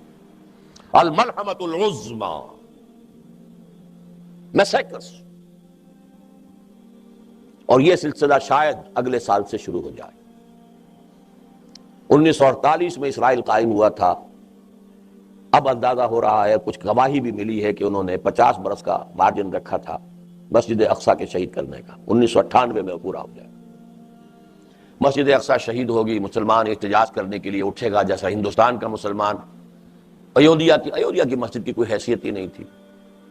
بابر کی بنائی ہو، کسی اور کی بنائی ہو، اس کی کیا حیثیت ہے. اور مسجد اقصیٰ وہ جب منہدم ہوگی تو کس طریقے سے چیخ کر اٹھے گا پوری دنیا کا مسلمان، خاص طور پر اس علاقے کا مسلمان، عرب مسلمان. فنڈامنٹلسٹ ہے ان میں، نوجوانوں میں بڑی زبردست طاقت موجود ہے. حکومتیں ایجنٹ ہیں ان کی فہرست میں تازہ اضافہ ہو گیا یاسر عرفات کا. ورنہ جو کچھ الجزائر میں کر رہی ہے حکومت اور جو کچھ یہ مصر میں کر رہا ہے صدر جو ہے وہاں کا، وہ اکیل میں بہت زبردست عذاب. اور نمبر 2 عذاب اس امت مسلمہ پاکستان پر آنے کا اندیشہ ہے. وہ یقینی ہے یہ اندیشہ، اس لیے کہ پہلے مجرم وہ ہیں، اس لیے کہ ان کو سب سے بڑا مقام اللہ نے عطا کیا، عربی میں قرآن نازل کیا، اور ان میں سے تھے عرب محمد صلی اللہ علیہ وسلم. یہ رتبہ بلند ملا جس کو مل گیا. لیکن انہوں نے بھی اگر اپنا قبلہ یا واشنگٹن کو بنایا یا ماسکو کو بنایا تو ان سے بڑا مجرم تو کوئی نہیں. ان پر تو بہت بڑی سزا آئے گی، یقین کے درجے میں آئے گی. دوسری سب سے بڑی جس کے اوپر اللہ تعالیٰ کا فضل ہوا ہے قوم، وہ پاکستان کے مسلمان ہیں. پاکستان کا قیام معجزانہ. میری کتاب استحکام پاکستان میں وہ 3 ابواب میں نے ثابت کر دیا ہے. ابھی حال ہی میں نوائے وقت نے اسے شائع کیا ہے دوبارہ ان ابواب کو. قیام پاکستان معجزانہ، اس کے لیے سارے تدابیر اللہ نے جو اختیار کی معجزانہ. ہندو اور انگریز کی ملی بھگت کے باوجود پاکستان کا قیام. ماؤنٹ بیٹن گاندھی کا چیلا، نہرو فیملی سے اس کے جو تعلقات تھے ان سب کو پیش نظر رکھی اور پھر پاکستان قائم ہو گیا. لیکن ہم نے کیا کیا؟ پاکستان کا مطلب کیا؟ لا الہ الا اللہ. وہ کہاں ہے؟ 50 برس تو ہو گئے لیکن وہ اسلام کہاں ہے؟ بہرحال دوسری سب سے بڑی مجرم قوم، 130 کروڑ مسلمان دنیا میں اس وقت ہے اندازاً. 20 کروڑ عرب ٹاپ کے مجرم، 10 کروڑ مسلمانان پاکستان نمبر 2 مجرم. باقی جو 100 کروڑ ہیں ان کا معاملہ نیچے کا ہے. یہ عذاب آنے والا ہے. یہ تو میں نے ابھی بات کی ہے جو اس سربے کے ذریعے سے مجھے نظر آئی ہے. اس کائناتی حکومت کی جو تدبیر ہے اس کے تحت کیا ہونے والا ہے. شاید آئندہ 100 سال کے اندر اندر یہ سارا معاملہ پورا ہو جائے، واللہ عالم. اب ذرا نیچے آئیے. عالم ارضی، یہودیوں کی مالیاتی حکومت کرۂ ارضی کے 3/4 پر قائم ہو چکی ہے. وہ کولونیلزم اور تھی جس کا سیلاب 300-400 برس پہلے چلا تھا. وہ تھا براہ راست جا کر قبضہ کرنا، حکومتیں بنانا. اس صدی کے وسط میں اس کولونیلزم کی بساط لپٹ گئی، ایک نیا شروع ہو گیا. جب وہ بساط لپٹ رہی تھی اسی وقت ورلڈ بینک قائم کر دیا گیا تھا. دم لیا تھا نہ قیامت نے ہنوز، پھر تیرا وقت سفر یاد آیا. وقت لگا ہے اسے، تقریباً نصف صدی لگی ہے. لیکن اس وقت کو رہے عرض کا 3/4 اس یہودی عالمی یہودی مالیاتی استعمار کے شکنجے میں پوری طرح جکڑا جا چکا. دونوں امریکہ شمالی اور جنوبی، پورا یورپ، پورا افریقہ سوائے ایک سوڈان کا ملک ہے جو ابھی کچھ تھوڑا بہت، لیکن اس کا بھی میں سمجھتا ہوں حالات جو خبریں آ رہی ہیں بڑی وہ مایوس کن سی جا رہی ہیں. کہاں تک مقابلہ کرے ایک ملک ہے جس کے وسائل بہت کم ہیں. عالم اسلام میں سے کوئی مدد کرنے کو تیار نہیں، سوائے کچھ مدد کی ہے تو ایران نے کی ہے. ایران کو اپنی جان کے لالے پڑے ہوئے ہیں. انسرکلمنٹ آف ایران، اب ٹارگٹ نمبر 1 تو ایران ہے. ایشیا بھی تقریباً جو ہے عالم عرب سر بسجود ہو چکا ہے. عراق اگر کوئی کر سکتا تھا ادھر ادھر کی بات، اس کا بھرکس نکال دیا. اس کے ایٹمک جو بھی پلانٹس تھے، انسٹالیشن تھی، انہیں تو بہت پہلے اسرائیلی جیٹس جا کر تباہ کرائے تھے. سعودی عرب پر سے ڈی فولنگ کر کے گئے تھے. اور اس کے بعد جو بھی کچھ کیا ہے، عرب ممالک جو ہیں امریکہ کو چونکہ اڈے دینے کو تیار نہیں تھے، نہ سعودی عرب تیار تھا نہ امارات، لہذا انہوں نے اسکیم بنائی، گلاس پائی کے ذریعے سے دام پھیلایا اور صدام کو اس کے اندر جکڑا اور حماقت اور بیوقوفی کرائی، اور اس کے نتیجے میں اس کا اگلا پچھلا کھایا پیا سب اگلوا لیا. یہ حال ہے. 3/4 کرۂ ارضی کا جا چکا. بھارت بھی تقریباً اس نظام میں جکڑا جا چکا ہے مالیاتی طور پر. Market economy, consumer economy, free economy اور انٹرنیشنل ملٹی نیشنل کمپنیز کے لیے دروازے کھولنا. بھارت کو رشوت دی جا رہی ہے کہ تمہیں اس ریجن کی سب سے بڑی پاور ہم مان لیں گے، تم یہ ساری باتیں مان لو. اس پر ایک مضمون مجھے ملا ہے، کوئی centre for the study of Kashmir affairs ہے انگلینڈ میں، ان کی طرف سے آیا ہے اور بہت ہی چشم کشا مضمون ہے. اس کا انشاءاللہ ہم اسے قرآنک ہورائزنز میں شائع کر دیں گے، اس کو آپ مطالعہ کیجئے گا کہ یہ اس وقت اسٹریٹجی ہے کہ یہ NWO جو ہے نیو ورلڈ آرڈر، یہ بھارت کو یہ کچھ رشوتیں دے کر کے اس پورے علاقے کا آسین اور آرک کا سربراہ بنا کر مالیاتی سارا جو ہے اس علاقے کا سربراہ بنا دیں گے، تم ہماری یہ چیزیں مان لو. اب ایک تو چین ہے موسٹ فیورڈ نیشن، لیکن چونکہ طاقت ہے وہ تھوڑا سا علاقہ ہے جو ابھی ٹو بی ٹیکلڈ ود ہے، ٹو بی ٹیکلڈ.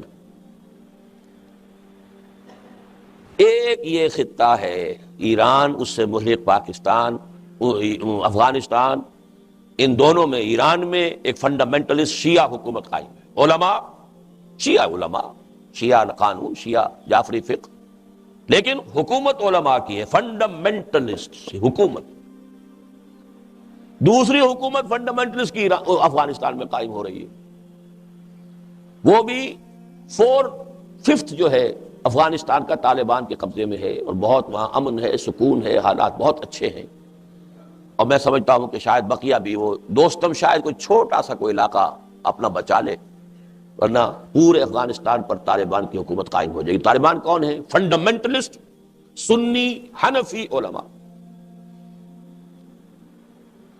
اسی لیے اب تشویش ہو رہی ہے. پہلے تو طالبان کی مدد بھی کی، پروموٹ بھی کیا، پاکستان کے تھرو کیا، جو بھی کیا چھوڑ دیجئے اس کو، لیکن اب وہ تو الٹا ہمارے سر کو آ جائیں گے، لہذا تشویش وہ بہت زیادہ ریجڈ ہے.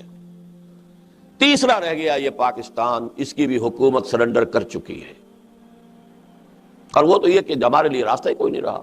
قرض کی پیتے تھے میں، اور یہ کہتے تھے کہ ہاں رنگ لائے گی ہماری فاقہ مستی، ایک دن وہ رنگ لے آئی. ایک آرٹیفیشل خوشحالی ہم نے پیدا کر لی، محل بنا لیے. یہ سارے محل آپ کے ارد گرد ہیں کہ نہیں جن کو آپ کراس کر کے آتے ہیں؟ لیکن کیا ملک کی اکانومی کوئی مضبوط بنیادوں پر بھی قائم ہوئی ہے؟ یہ ملک وہ ہے جو دنیا کا غریب ترین ملک ہے، لیکن جس میں انسان دنیا کے امیر ترین رہتے ہیں. مقبوض، ہر ایک بال قرض کے اندر بدا ہوا، ہر بچہ پیدا ہوتے ہی مقروض. لہذا اس ورلڈ بینک اور IMF کو اس کو جدھر چاہیں مروڑ دیں، یہ ان کے اختیار میں ہے. یہ حالات ہیں. اس نیو ورلڈ آرڈر کو اگر کوئی ریزسٹ کر سکتا ہے تو صرف یہ خطہ، ایران، افغانستان اور پاکستان. اور اگر یہ ہو گیا تو روسی ترکستان کا علاقہ بھی، اس میں بھی کچھ فنڈامنٹلز تحریکیں اور فکر جو ہے پہنچ چکا ہے، لیکن ان کی چونکہ برین واشنگ بہت زیادہ ہو چکی ہے، لہذا انہیں وقت لگے گا، ابھی آسان کام نہیں ہے ان کا۔ مجھے بتایا گیا، میں تو ٹیلی ویژن نہیں دیکھتا، B B C television نے میرے کسی خطبہ جمعہ کے حوالے سے یہ بات کہی ہے، a danger signal for the West, میری اسی تجویز کو کہ ایران، پاکستان اور افغانستان کا ایک بلاک بننا چاہیے، انہوں نے کہا it's a red signal for the West, danger signal for the West. یہاں کے لوگوں کے کانوں پہ جوں نہ ہل رہی ہو، انہیں معلوم ہو جاتا کیا میری حیثیت ہے، میری کوئی جماعت ہے مٹھی بھر لوگوں کی ہے، کوئی حیثیت نہیں ہے میری، لیکن جو بات میں کہہ رہا ہوں اس کی جو اہمیت ہے وہ ان کو معلوم ہے۔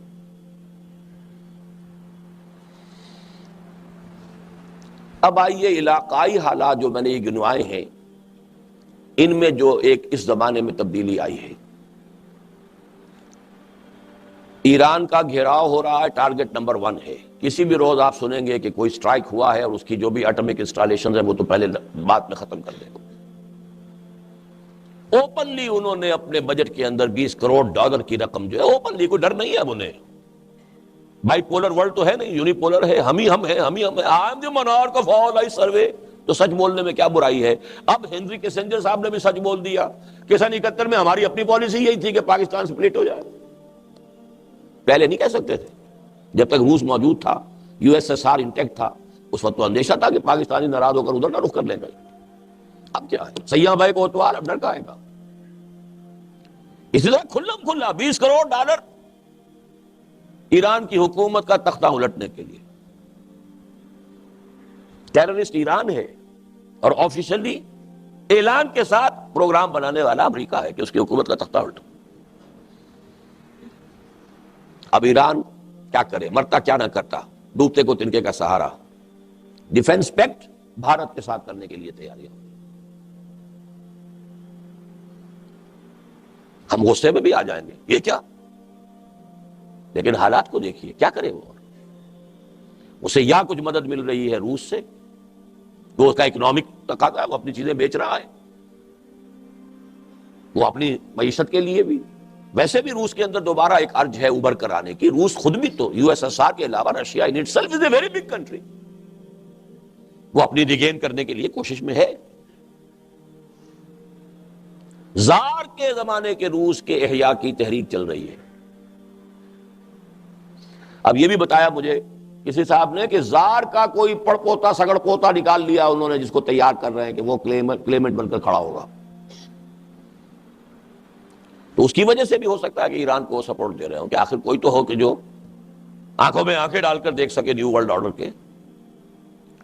تو ایران کو اگر ہے تو یا پھر کوئی بھارت سے، حالانکہ بھارت سے مجھ کو ان سے وفا کی ہے امید جو نہیں جانتے وفا کیا ہے، لیکن کیا کریں، آنکھوں پر پردے پڑ جاتے ہیں آدمی پر مجبوری کی حالت میں۔ لیکن اپنے بارے میں سوچئے کہ کس قدر خوفناک صورت ہے، اور وہ باتیں جو کبھی اسلم بیگ نے کہی تھی، وہ اصل میں اسلم بیگ صاحب کی نہیں تھی، وہ بھی کسی ایک ادارے نے، میں اب اس میں وقت نہیں لگا سکتا، انہیں مہیا کی تھی معلومات، جس کی بنا پر انہوں نے کہا تھا، صحیح کہا تھا کہ اس وقت کا ٹارگٹ امیڈیٹ تو عراق ہے، جو کچھ ہو رہا ہے، second target is Iran and third is Pakistan. لیکن پاکستان میں اگر سیدھی انگلیوں نکل آئے جو وہ چاہتے ہیں تو ٹیڑھی انگلیاں کرنے کی ضرورت کیا ہے، وہ سیدھی انگلیوں نکل جائے۔ ٹیڑھی انگلی تو تب استعمال ہوتی ہے جب سیدھی انگلیوں کو شے نکلتا نہ۔ یہ ہے عالمی، اور عالمی بھی سب سے پہلے کائناتی، وہ جو ایک سسٹم ہے اور نظام ہے، اس کی پالیسی کیا ہے، اس میں تقدیر تو مبرم نظر آتی ہے، لیکن پیران کلیسا کی دعا ہے کہ ٹل جائے، وہ تقدیر مبرم وہ ہے جو میں نے پہلے بیان کی۔ زمین پر یہود کا استعمار عروج پر ہے اس وقت، ستارہ یہودیوں کا پوری دنیا میں، امریکہ ان کے ہاتھ میں ایسے ہے، فرنگ کی رگے جہاں پنجے یہود میں ہے۔ سب سے بڑی مقروض حکومت یونائٹڈ اسٹیٹس آف امریکہ کی ہے، یہودیوں کی مقروض۔ تازہ شاید پہنچ گیا ہوگا یہاں ندائے خلافت، اس کے میں نے بیک ٹائٹل پر تصویر شائع کی ہے، یہ ایک پوسٹر چھپا ہے برطانیہ میں، کرسچین ایڈ کوئی ادارہ ہے، جیسے مسلم ایڈ بنایا ہے انہوں نے، جو اسلام کیا نام ہے ان کا، جو پاپ سنگر ہوتے تھے، یوسف اسلام، غالباً انہوں نے کرسچین ایڈ ہی سے تصور لے کر مسلم ایڈ ادارہ بنایا ہے. تو کرسچین ایڈ کی طرف سے وہ ایک شائع کیا گیا اشتہار, Who rules the world؟ اور اوپر پورے گلوب کے اوپر ایک بڑا سا فوجی بوٹ بنا کر اس کے تلوے پر لکھا ہوا ہے ورلڈ بینک. پوری دنیا, وہ جو بات میں نے کہی 3/4 کرۂ ارضی ان کے نیچے آ چکا ہے, باقی کے لیے وہ سر توڑ کوششیں کر رہے ہیں. اور ان سر توڑ کوششوں میں سمجھ لیجئے 2 ان کے پالیسی پوائنٹس ہیں اہم, اور یہ ہنٹنگٹن کے حوالے سے میں یہاں پہلے بھی بیان کر چکا ہوں. Clash of civilisations. اس وقت دنیا میں 8 تہذیبیں ہیں بالفعل. کل اس دنیا کی تاریخ میں 20 تہذیبیں پیدا ہوئی, 12 ختم ہو چکی ہیں, 8 موجود. 8 میں سے ایک جو ہے سب سے ٹاپ پر, وہ ہماری تہذیب ہے ویسٹرن سیویلائزیشن. باقی 6 میں سے 5 جو ہیں وہ ہمارے لیے کوئی پرابلم نہیں ہے. We can easily assimilate them into us. جس کی سب سے بڑی مثال بھارت ہے, 1 ارب کی آبادی کا ملک ہے, وہ چھوٹا نہیں ہے. اس کی تہذیب پوری طریقے سے ان کے ساتھ رنگی گئی ہے, اور بڑی تیز سے, بلکہ وہیں سے ہمارے اوپر بھی ایسا ہو رہا ہے. جو راجیو کی بیوہ نے کہا تھا کہ ہم پاکستان کو کلچرلی تو فتح کر چکے ہیں, انڈین ٹی وی اس کے ویڈیوز اس کے سارے کلچرلی تو فتح ہو چکا پاکستان. اینی ہاؤ اس کا کہنا یہ کہ 6 میں سے بقیہ 7 میں سے 5 کو تو ہم ایسیمیلیٹ کر لیں گے ایزیلی. 2 ہیں بڑے خطرناک ہمارے لیے جو چیلنج پوز کر سکتے ہیں تہذیبیں, ایک مسلم سیویلائزیشن اور ایک کنفوشین سیویلائزیشن آف چائنا. یہ ہے اس کا تجزیہ, اور اس کے بعد تجویز کیا ہے, تشخیص کے بعد تجویز.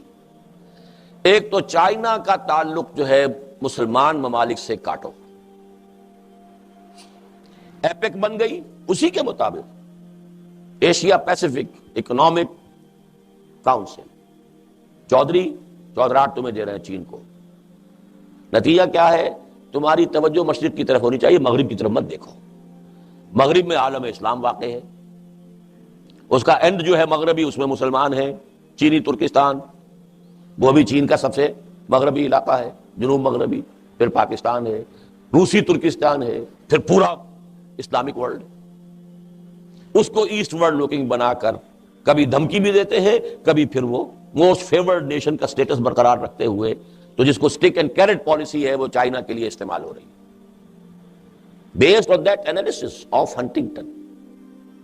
دوسرا اس نے کہا مسلمانوں کے آپس کے اختلافات کو ہوا دو, بھڑکاؤ. یہ سب سے زیادہ پوٹینشیل ڈینجر ہے عالم اسلام کے لیے, اور اس میں سب سے بڑا ایشو شیعہ سنی. پاکستان میں یہ آگ خود بخود نہیں بھڑک رہی ہے, مسائل ہیں نیچے, لیکن ہوا دینے والے بھی کوئی ہے, مدد دینے والے بھی کوئی ہے. اور مجھے تو سخت ایک دفعہ تو کپ کپی سی طاری ہوتی ہے, اگر یہ شیعہ سنی مسئلے کی مفاہمت کی کوئی صورت نہ بن سکی تو کٹر سنی حنفی مولویوں کی حکومت افغانستان میں اور کٹر شیعہ جعفری فقہ ایران میں, اس سے بڑا ٹکراؤ کوئی ہوگا؟ امریکہ کو اور کیا چاہیے؟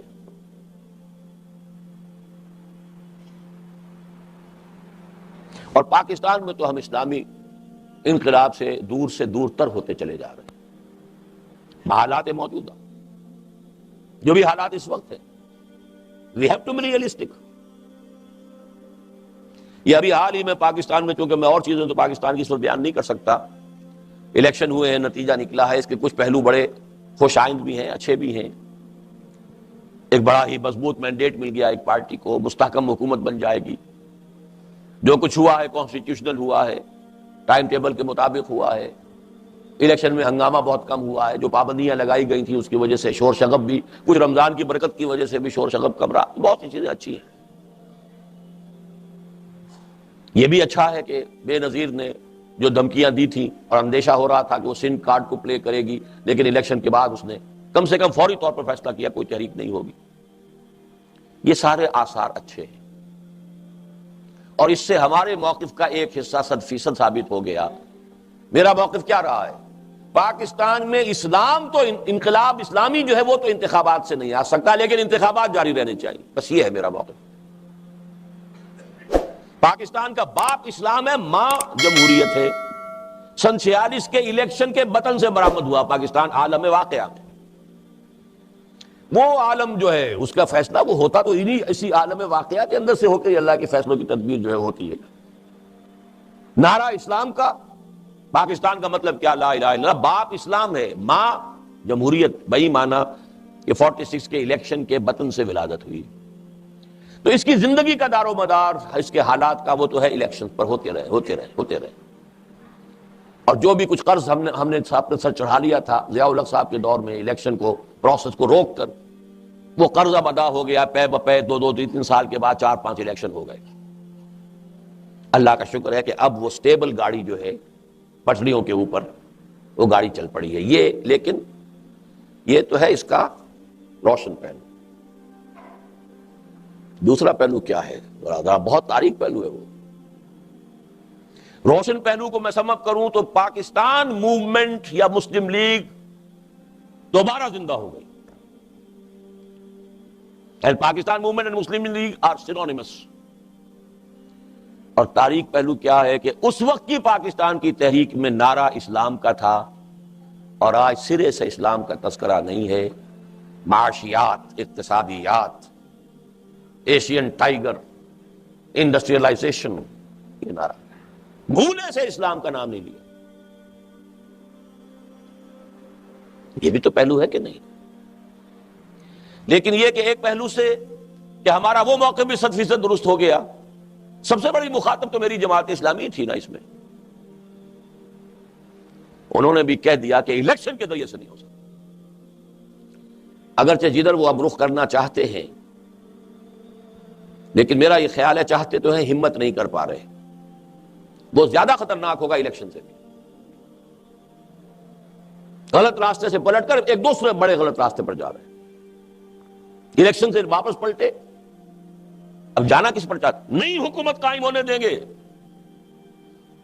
اب ٹھنڈے ہو گئے، 6 مہینے دے دیتے ہیں ہم وہ، دے دیں کیا؟ اب تو پتا ہے کہ you are a non entity. Election نہیں ہوگا، 20% سے زیادہ ووٹ پڑے تو یہ ہو جائے گا، ریگنگ ہوگی، شمار ہوگی۔ وہ 36% ووٹ پڑ گئے، لیکن یہ کہنے کی ضرورت نہیں ہوئی کہ ریگنگ ہوئی ہے۔ انتہائی کرائسس جس کو کہتے ہیں جماعت اسلامی۔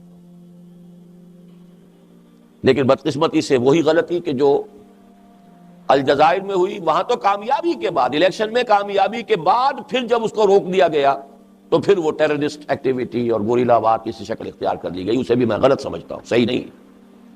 یہاں بھی یہی تھا کہ اب یہ دیکھ کر کے الیکشن کے راستے سے کوئی بھی پیش رفت کی امید نہیں ہے، تو اندیشہ ہے کہ آج نہیں تو کل جو نوجوان، ایک طاقت تو ہے، 20-30 ہزار 40 ہزار تو نوجوان ہوں گے نا، جماعت اسلامی کے ورکرز ہیں ان کے، وہ اور نوجوانی کا جوش ہوتا ہے، خروش ہوتا ہے، اور پھر ان کے بہت بڑی تعداد نے جو ہے وہ تربیت حاصل کی ہے افغانستان میں، کچھ نے کشمیر میں۔ تو اندیشہ یہ ہے کہ کہیں اس راستے پر نہ نکل جائیں، اللہ تعالیٰ اس سے بچائے۔ وہ راستہ مفید نہیں، بہتر نہیں، نقصان دہ۔ بہرحال اب جو میرے سامنے جو اس اعتبار سے جو کروشل ایشوز ہیں وہ 2 ہیں۔ میں بہت سے حصہ جو آج اور کہنا چاہتا تھا اب کوئی امکان نہیں ہے، وہ میں عرض کر چکا ہوں۔ میرے 4 کیسٹ پچھلے 4 جمعوں کے آپ ان کو سن لیجئے گا تو یہ ساری باتیں آ جائیں گی تفصیل سے۔ میرے نزدیک موسٹ کروشل جو ہے اسلام کے اعتبار سے، میرا جینا مرنا اسلام کے لیے، قرآن کے لیے، اسلام کے لیے، اور قرآن اور اسلام کو حضور کی اس حدیث نے جوڑ دیا، ان اللہ یرفع بہذا الکتاب اقواما ویضع بہ آخرین۔ ایک تو یہ کہ پاکستان میں اسلامی انقلاب کے لیے جو اب فرسٹ پرائیورٹی ہے جو کام کرنے کا ہے اس وقت، کہ جماعت اسلامی کی جو فورس ہے بہت بڑی، اس کو صحیح رخ پر آنے کی دعوت دی جائے۔ میں نے 2 سال پہلے تدبیر الہی میں تو یہ چیزیں کچھ طے ہو چکی ہوتی ہے نا، پہلے 2 سال پہلے تقریر کی تھی، جو چھپا ہوا ہے، کتاب چاپ ہے، اس کا کتاب ہے کہ پاکستان میں مذہبی جماعتوں میں جو اختلاف اور افتراق ہے اس کا پس منظر کیا ہے، اور اب یہاں اسلامی انقلاب کے لیے ضرورت ہے اس بات کی کہ وہ جو فکر انقلابی اقبال کا تھا، جس کو لے کر پھر مولانا مودود نے جماعت اسلامی قائم کی تھی، ابوالکلام اور اقبال کے 2 دھارے کو جوڑ کر ایک جماعت اور ایک تحریک کا آغاز کیا تھا. اب اس کے جو حصے بکھر گئے ہیں، کچھ لوگ سن 43 میں علیحدہ ہو گئے تھے، خیر وہ تو نسل وہ ہے جو اب ختم ہوئی، تلک امت قد خلت، ان میں سے تو ایک صاحب اب باقی ہیں مولانا علی میاں ہندوستان میں، باقی سب فوت ہو چکے. پھر وہ سن 57-58 میں ایک بہت بڑا اختلاف ہوا، اور اسی زمانے میں میں علیحدہ ہوا، مولانا اسلائی صاحب علیحدہ ہوئے وغیرہ. ان میں سے بھی بعض لوگ جا چکے، میری تو اس وقت کوئی حیثیت ہی نہیں تھی، 24 برس کا نوجوان، 25 برس ابھی پورے نہیں تھے. پھر علیحدہ ہوئے یہ نعیم صدیقی صاحب، اور وہ پھر خود دو حصوں میں تقسیم ہو گئے، تحریک اسلامی کے دو گروپ، تنظیم اسلامی جو میں نے اسی تحریک کا دعویٰ میرا یہی ہے کہ تحریک وہی ہے، اقبال اور مودودی کی تحریک. صرف یہ ہے کہ یہ قومی سیاسی جماعت کا رول نہیں، الیکشن کا طریقہ نہیں، انقلابی طریقہ، اصولی اسلامی انقلابی جماعت انقلابی پروسیس سے کام کرے. پہلا انتہائی اہم کام یہ ہے کہ ان بکھرے ہوئے عناصر کو جمع کیا جائے، اور جمع کرنا اس شکل میں تو ممکن نہیں ہے کہ مرجر ہو جائے جماعتوں کا، اپنی اپنی قیادتیں ہیں، اپنے اپنے نظام ہے، وفاق قائم کیا جائے، ایک یونائٹڈ فرنٹ ہو، انتخابات کے لیے نہیں. کہ یہ جو یہاں پر ہمارے کارکن ہیں ان کی تربیت، سیاسی تربیت تو ہو گئی، ایجیٹیشن کی تربیت بھی ہو گئی، کیا ان کی اخلاقی اور روحانی تربیت بھی اسی انداز پہ ہو گئی ہے کہ جس انداز پر ہونی چاہیے اسلامی انقلاب کے لیے؟ کیا پورے ملک کی سطح پر اسلام کی دعوت کو بھی اس طریقے سے عام کیا جا چکا ہے جس طریقے پر کہ کسی اقدام سے پہلے ہو جانا چاہیے؟ جو کمی رہ گئی ہے اس کو پورا کرنے کے لیے، ریسورسز کو پول کرنے کے لیے، جمع کرنے کے لیے ان چاروں تنظیموں کا ایک وفاق قائم ہو. اور اس میں نے اپنی حیثیت 1/4 کی رکھی ہے. یہ تجویز جو میری ہے اس وقت ضرورت ہے کہ آپ میں سے جن حضرات کا بھی کوئی تعلق ہے، تعارف ہے، کوئی دوستی ہے، اٹھنا بیٹھنا ہے جماعت اسلامی کے لوگوں سے، ان کو وہ کتابچہ پہنچائیے، اور ہدیہ عید سعید کے طور پر. آج کل تو کارڈ بھی جو ہے کوئی 30-30 40-40 50-50 روپے کے. مجھے ایک کارڈ آیا عید کارڈ جس میں قاضی حسین احمد صاحب کی تصویر ہے. اب وہ کتنے کا ہوگا میں نہیں جانتا. 10 روپے کا وہ کتابچہ ایک لفافے کے اندر ملفوف، ہدیہ عید مبارک. یہ پہنچائیے زیادہ سے زیادہ لوگوں تک، جتنے سمجھدار لوگ ہیں ان کو ان تک پہنچائیے. پھر پرسوں کیجئے گا بھائی آپ نے پڑھا ہے، اچھا نہیں پڑھا ہے تو اچھا 2-4 دن کے بعد میں پھر آؤں گا. پھر بات کیجئے کہ اس میں کوئی غلط بات ہے تو بتائیے، اور اگر صحیح ہے تو آپ اپنی قیادت کے اوپر دباؤ ڈالیے کہ وہ اس تجویز کو تسلیم کریں. الیکشن سے تو پسپا ہو گئے، اب کرنا کیا ہے؟ اس کا کیا کرنا ہے کہ اوپر سوچیے. ایک کرنے کا کام یہ ہے، اور دوسرا یہ تو ہے پاکستان میں اسلامی انقلاب ہے، دوسرا اس علاقائی سطح پر اور خود پاکستان میں بھی اسلامی انقلاب نہیں آ سکتا، اسلامی نظام نہیں قائم ہو سکتا اگر شیعہ سنی مفاہمت نہ ہو. شیعہ آبادی میں کتنے ہیں؟ سپاہ صحابہ والے کہتے ہیں 2.5% ہیں، شیعہ کہتے ہیں 25% ہیں. ایوریج نکال لیجئے دونوں کا، چلیے 10% تو مانیں گے، لیکن 10% کی گنتی کے اندر فوج، ٹاپ بیوروکریسی، پولیس، سب سے بڑھ کر ذرائع ابلاغ، ٹیلی ویژن، ریڈیو، ان میں جو ان کا تناسب ہے آپ انہیں نظر انداز نہیں کر سکتے. آنکھیں بند کرنے ایک تعصب میں، ایک جوش میں، ایک انتہائی جو ہے جنونی کیفیت میں ان چیزوں کو بھول جائیں، وہ بات اور. لہذا مفاہمت کا فارمولہ بھی میں نے پیش کیا، وہ بھی 2 سال پرانی بات ہے. اور مجھے حیرت ہوئی ہے تب جب میں نے تو بہت ڈرتے ڈرتے پیش کیا تھا کہ کب شیعہ اسے کب قبول کر سکتے ہیں، اور یہی بات مجھ سے کہی تھی ہمارے جو صدر ہیں لغاری صاحب، یہ وہ کب مانیں گے. میں نے کہا دیکھیے حالات کا رخ جو ہے وہ شاید ماننے پر، سوچنے پر آمادہ کر دے. ایران انسرکل ہو رہا ہے، اگر افغانستان بھی خدا نہ خواستہ نیو ورلڈ آرڈر کا اعلی کار بن جائے غیر شعوری یا شعوری طور پر، تو کتنا خوفناک ہوگا ان کے لیے. پھر 3rd ٹارگٹ پاکستان ہے، نہ یہاں شیعہ اسٹیٹ بن سکے گی نہ سنی اسٹیٹ بن سکے گی. کیا بنے گا؟ یہودیوں کا مالیاتی استعمال. اس حوالے سے شاید وقت آنے پر یہ سوچ لیں. حیرت مجھے ہوئی جب وہاں سے ایک عالم دین آئے، آیت اللہ واعظ زادہ خراسانی، انہوں نے کہا یہی ہمارا موقف ہے، اور یہی آیت اللہ خمینی صاحب کا موقف تھا.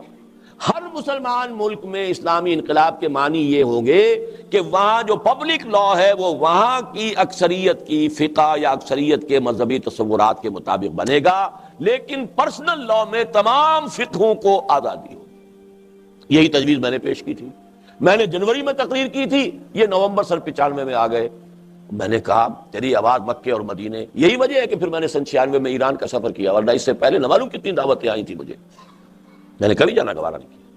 جب یہ علم میں میرے بات آئی تو میں گیا ہوں, اور پھر میں نے دیکھا ہے کہ وہاں کی ٹاپ قیادت جو ہے وہ واقعتاً اس فارمولے کو تسلیم کرتی ہے. اب ضرورت ہے یہ پاکستان میں جو ہمارے شیعہ بھائی ہیں ان میں سے سمجھدار لوگ بھی ہیں. ایسا تو نہیں ہے نا کہ سب کے سب جنونی ہیں, جیسے ہمارے ہاں جنونی ہیں ان کے ہاں بھی جنونی ہے, اس میں کوئی شک نہیں. لیکن یہ کہ ان میں جو لوگ سمجھدار ہیں ان تک اس بات کو پہنچایا جائے. ان کی اکثریت کو شاید یہ معلوم ہی نہ ہو کہ ایران کی حکومت کا موقف یہ ہے.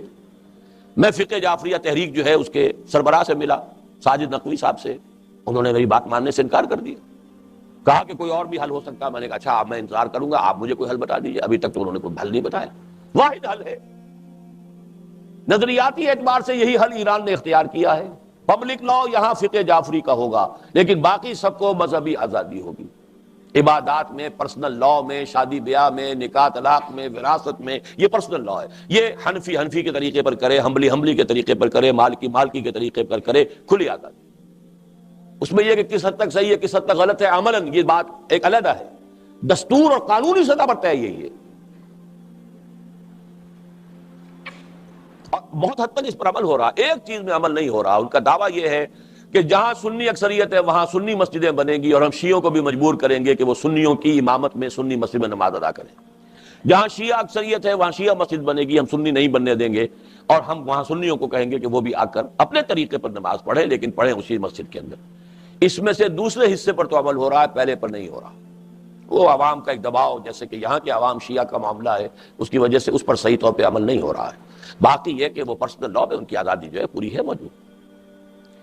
اس حوالے سے میں نے ایک دوسری کتاب شائع کی ہے, اور بڑی جلدی میں بڑی تیزی میں اس کے لیے بھاگ دوڑ کر کے, پریس وغیرہ کی چھٹیاں بھی تھی اس زمانے میں, شیعہ سنی مفاہمت کی اہمیت. میری پہلی تقریر جو اوریجنل فارمولا تھا جو میں نے پیش کیا تھا اہل تشیع کی خدمت میں سن 95 کا. پھر آیت اللہ خراسانی کی تقریر جو انہوں نے آ کے ہمارے قرآن کالج میں لاہور میں کی, وہ اس میں شامل کر دیے. پھر ایران کا سفر کرنے سے متصل قبل میں نے پنڈی میں اور اس کے بعد لاہور میں تقریر کی تھی حضرت مہدی کے بارے میں, ہمارا تصور کیا ہے, شیعوں کا تصور کیا ہے. پھر ایران سے واپسی پر ایک تو ایران کے دورہ کے کچھ تاثرات ڈاکٹر عبدالخالق نے لکھے, کچھ میں نے آ کر تقریر کی جس میں کہ شیعہ سنی مسئلے سے متعلق اپنا پورا موقف واضح کر دیا. میں سنی ہوں, سنی ہی گیا تھا, سنی ہی واپس آیا ہوں. لیکن یہ کہ میں سنی شیعہ مفاہمت اس ملک میں اسلامی انقلاب کے لیے بھی ضروری سمجھتا ہوں. اور نمبر 2 اور اسے بھی اہم تر وہ یہ کہ یہ نیو ورلڈ آرڈر کے سیلاب کو رجسٹ کرنے کے لیے اگر کوئی بلاک بن سکتا ہے تو وہ ایران, افغانستان اور پاکستان ہے. اور عجیب نقشہ میرے سامنے آتا ہے, آپ بھی جا کے دیکھیے گا نقشہ. پاکستان یوں آتا ہے ترچھا, یوں, ایران یوں, گود میں افغانستان, دونوں کی گود میں. یا یوں سمجھیے جیسے کہ رحل ہوتا ہے اور رحل میں قرآن رکھا ہوتا ہے, وہ ایک یوں آ رہا ہے پاکستان, ایک ادھر سے آ رہا ہے ایران, اور بیچ میں افغانستان, جہاں کے لوگوں نے 15 لاکھ جانیں دے دی. نعرہ بہرحال اسلام کا تھا جیسے نعرہ پاکستان کے لیے اسلام کا تھا, لیکن وہاں یہ ہے کہ اب وہاں کے علماء کی طالبان, لیکن ہیں وہ کٹر روایتی, جس کو ہم کہتے ہیں ٹریڈیشنل علماء. جدید حالات, جدید فکر, جدید سوچ, جدید ریاست کا نقشہ کیا ہوگا, جدید معیشت کے مسائل کیا ہیں, ان کا اس سے ان کا کوئی سروکار نہیں. وہ تو عربی مدرسوں کے پڑھے ہوئے لوگ ہیں, لیکن بہرحال اسلام کی بالادستی وہاں پر ہو گئی ہے. اب ہمیں یہ کرنا ہے پاکستان میں بھی بالادستی کے لیے جو سب سے بڑی اویلیبل فورس ہے جماعت اسلامی کے, اس کے رخ کو صحیح پر لیا رہے. جماعت اسلامی انٹیکٹ رہے, اس کی قیادت مبارک ہو قاضی حسین احمد صاحب کو, لیکن یہ ہے کہ مل جل کر کچھ کام کریں. دعوت, تربیت, یہ مرحلہ جو ہے پاکستان میں, اس میں تو ہمارے ان کے درمیان کوئی اختلاف ہی نہیں. اختلاف الیکشن کا تھا, اسے وہ ویسے بھاگ گئے ہیں, اب تو کم سے کم وقتی طور پر مستقل کہنے کو تیار نہیں ہے. اور دوسرے یہ کہ اس علاقائی سطح پر شیعہ سنی مفاہمت پاکستان کے لیے بھی اور اس پورے بلاک کے لیے بھی, جسے بی بی سی نے کہا ہے red signal for the West. میری اس تقریر کو پاکستان, افغانستان اور ایران کا وفاق, پاکستان میں جماعت اسلامی, تنظیم اسلامی اور تحریک اسلامی کا وفاق, علاقائی سطح پر پاکستان اور یہاں پہلے اسلامی انقلاب برپا کریں گے تب آئیں گے نا. یہ سیکولر ملک اور وہ دونوں مسلمان حکومتیں علماء کی تو کیسے آپس میں معاملہ ہوگا. لیکن یہ کہ اس بلاک کے لیے بھی کروشل ہے یہ مسئلہ شیعہ سنی مفاہمت کا. اس کے بھی کچھ تعداد جو ہے میں خاص طور پہ تیار کروا کے آپ کے لیے بھی لے آیا ہوں. وہ ذرا ضخیم کتاب ہے, اس کے لیے ایک بہت خوبصورت جو ہے اس کا کور بھی چھاپا ہے, اس میں بھی ہدیہ عید سعید کے طور پر یہ آپ اہل تشیع حضرات اور یا ہمارے ہاں جو سپاہ صحابہ کے بھی سمجھدار لوگ ہوں کہ وہ غور کریں ان حقائق کے اوپر, انہیں پہنچائیے.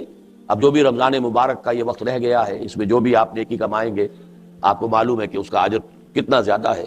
تو اگر خالصتاً اس لیے کہ پاکستان میں اسلام کے انقلاب کو تقویت پہنچانے کے لیے یہ انقلابی فکر رکھنے والے چار گروہ جو ہیں جن کا سورس ایک ہے, منبع ایک ہے, ایک ہی شاخیں ہیں ایک ہی درخت کی, یہ پھٹ گئی ہیں ایک دوسرے سے دور ہو گئی, انہیں قریب تو لایا جائے. اور ایک شیعہ سنی مسئلہ جو ہمارے ہاں 1400 برس پرانا ہے, یہ مسئلہ کوئی آج کا تو نہیں, میں تفصیل بیان کر چکا ہوں اپنی ایک تقریر میں, اس کی تاریخ میں نے بیان کی, جو ان 4 جمعے میرے جو ہے لاہور میں گزرے ہیں, ان کے کیسٹ بار بار میں تذکرہ اس لیے کر رہا ہوں کہ وہ سنیے تاریخ کیا ہے. وہ مسئلہ تو ہے 1400 سال پرانا, 1300 سال پرانا, جو بھی آپ کہیں اسے 1350 سال. شروع تو ہو گیا تھا حضرت عثمان کی شہادت کے بعد سے, شیعان عثمان شیعان علی, پھر شیعان عثمان بن گئے, ان کا نام بدل گیا اہل سنت والجماعت جو ہم ہیں, اور شیعان علی نے وہ شیعہ کی شکل اختیار کر لی. وہ بات ہے جو آج تک چل رہی ہے.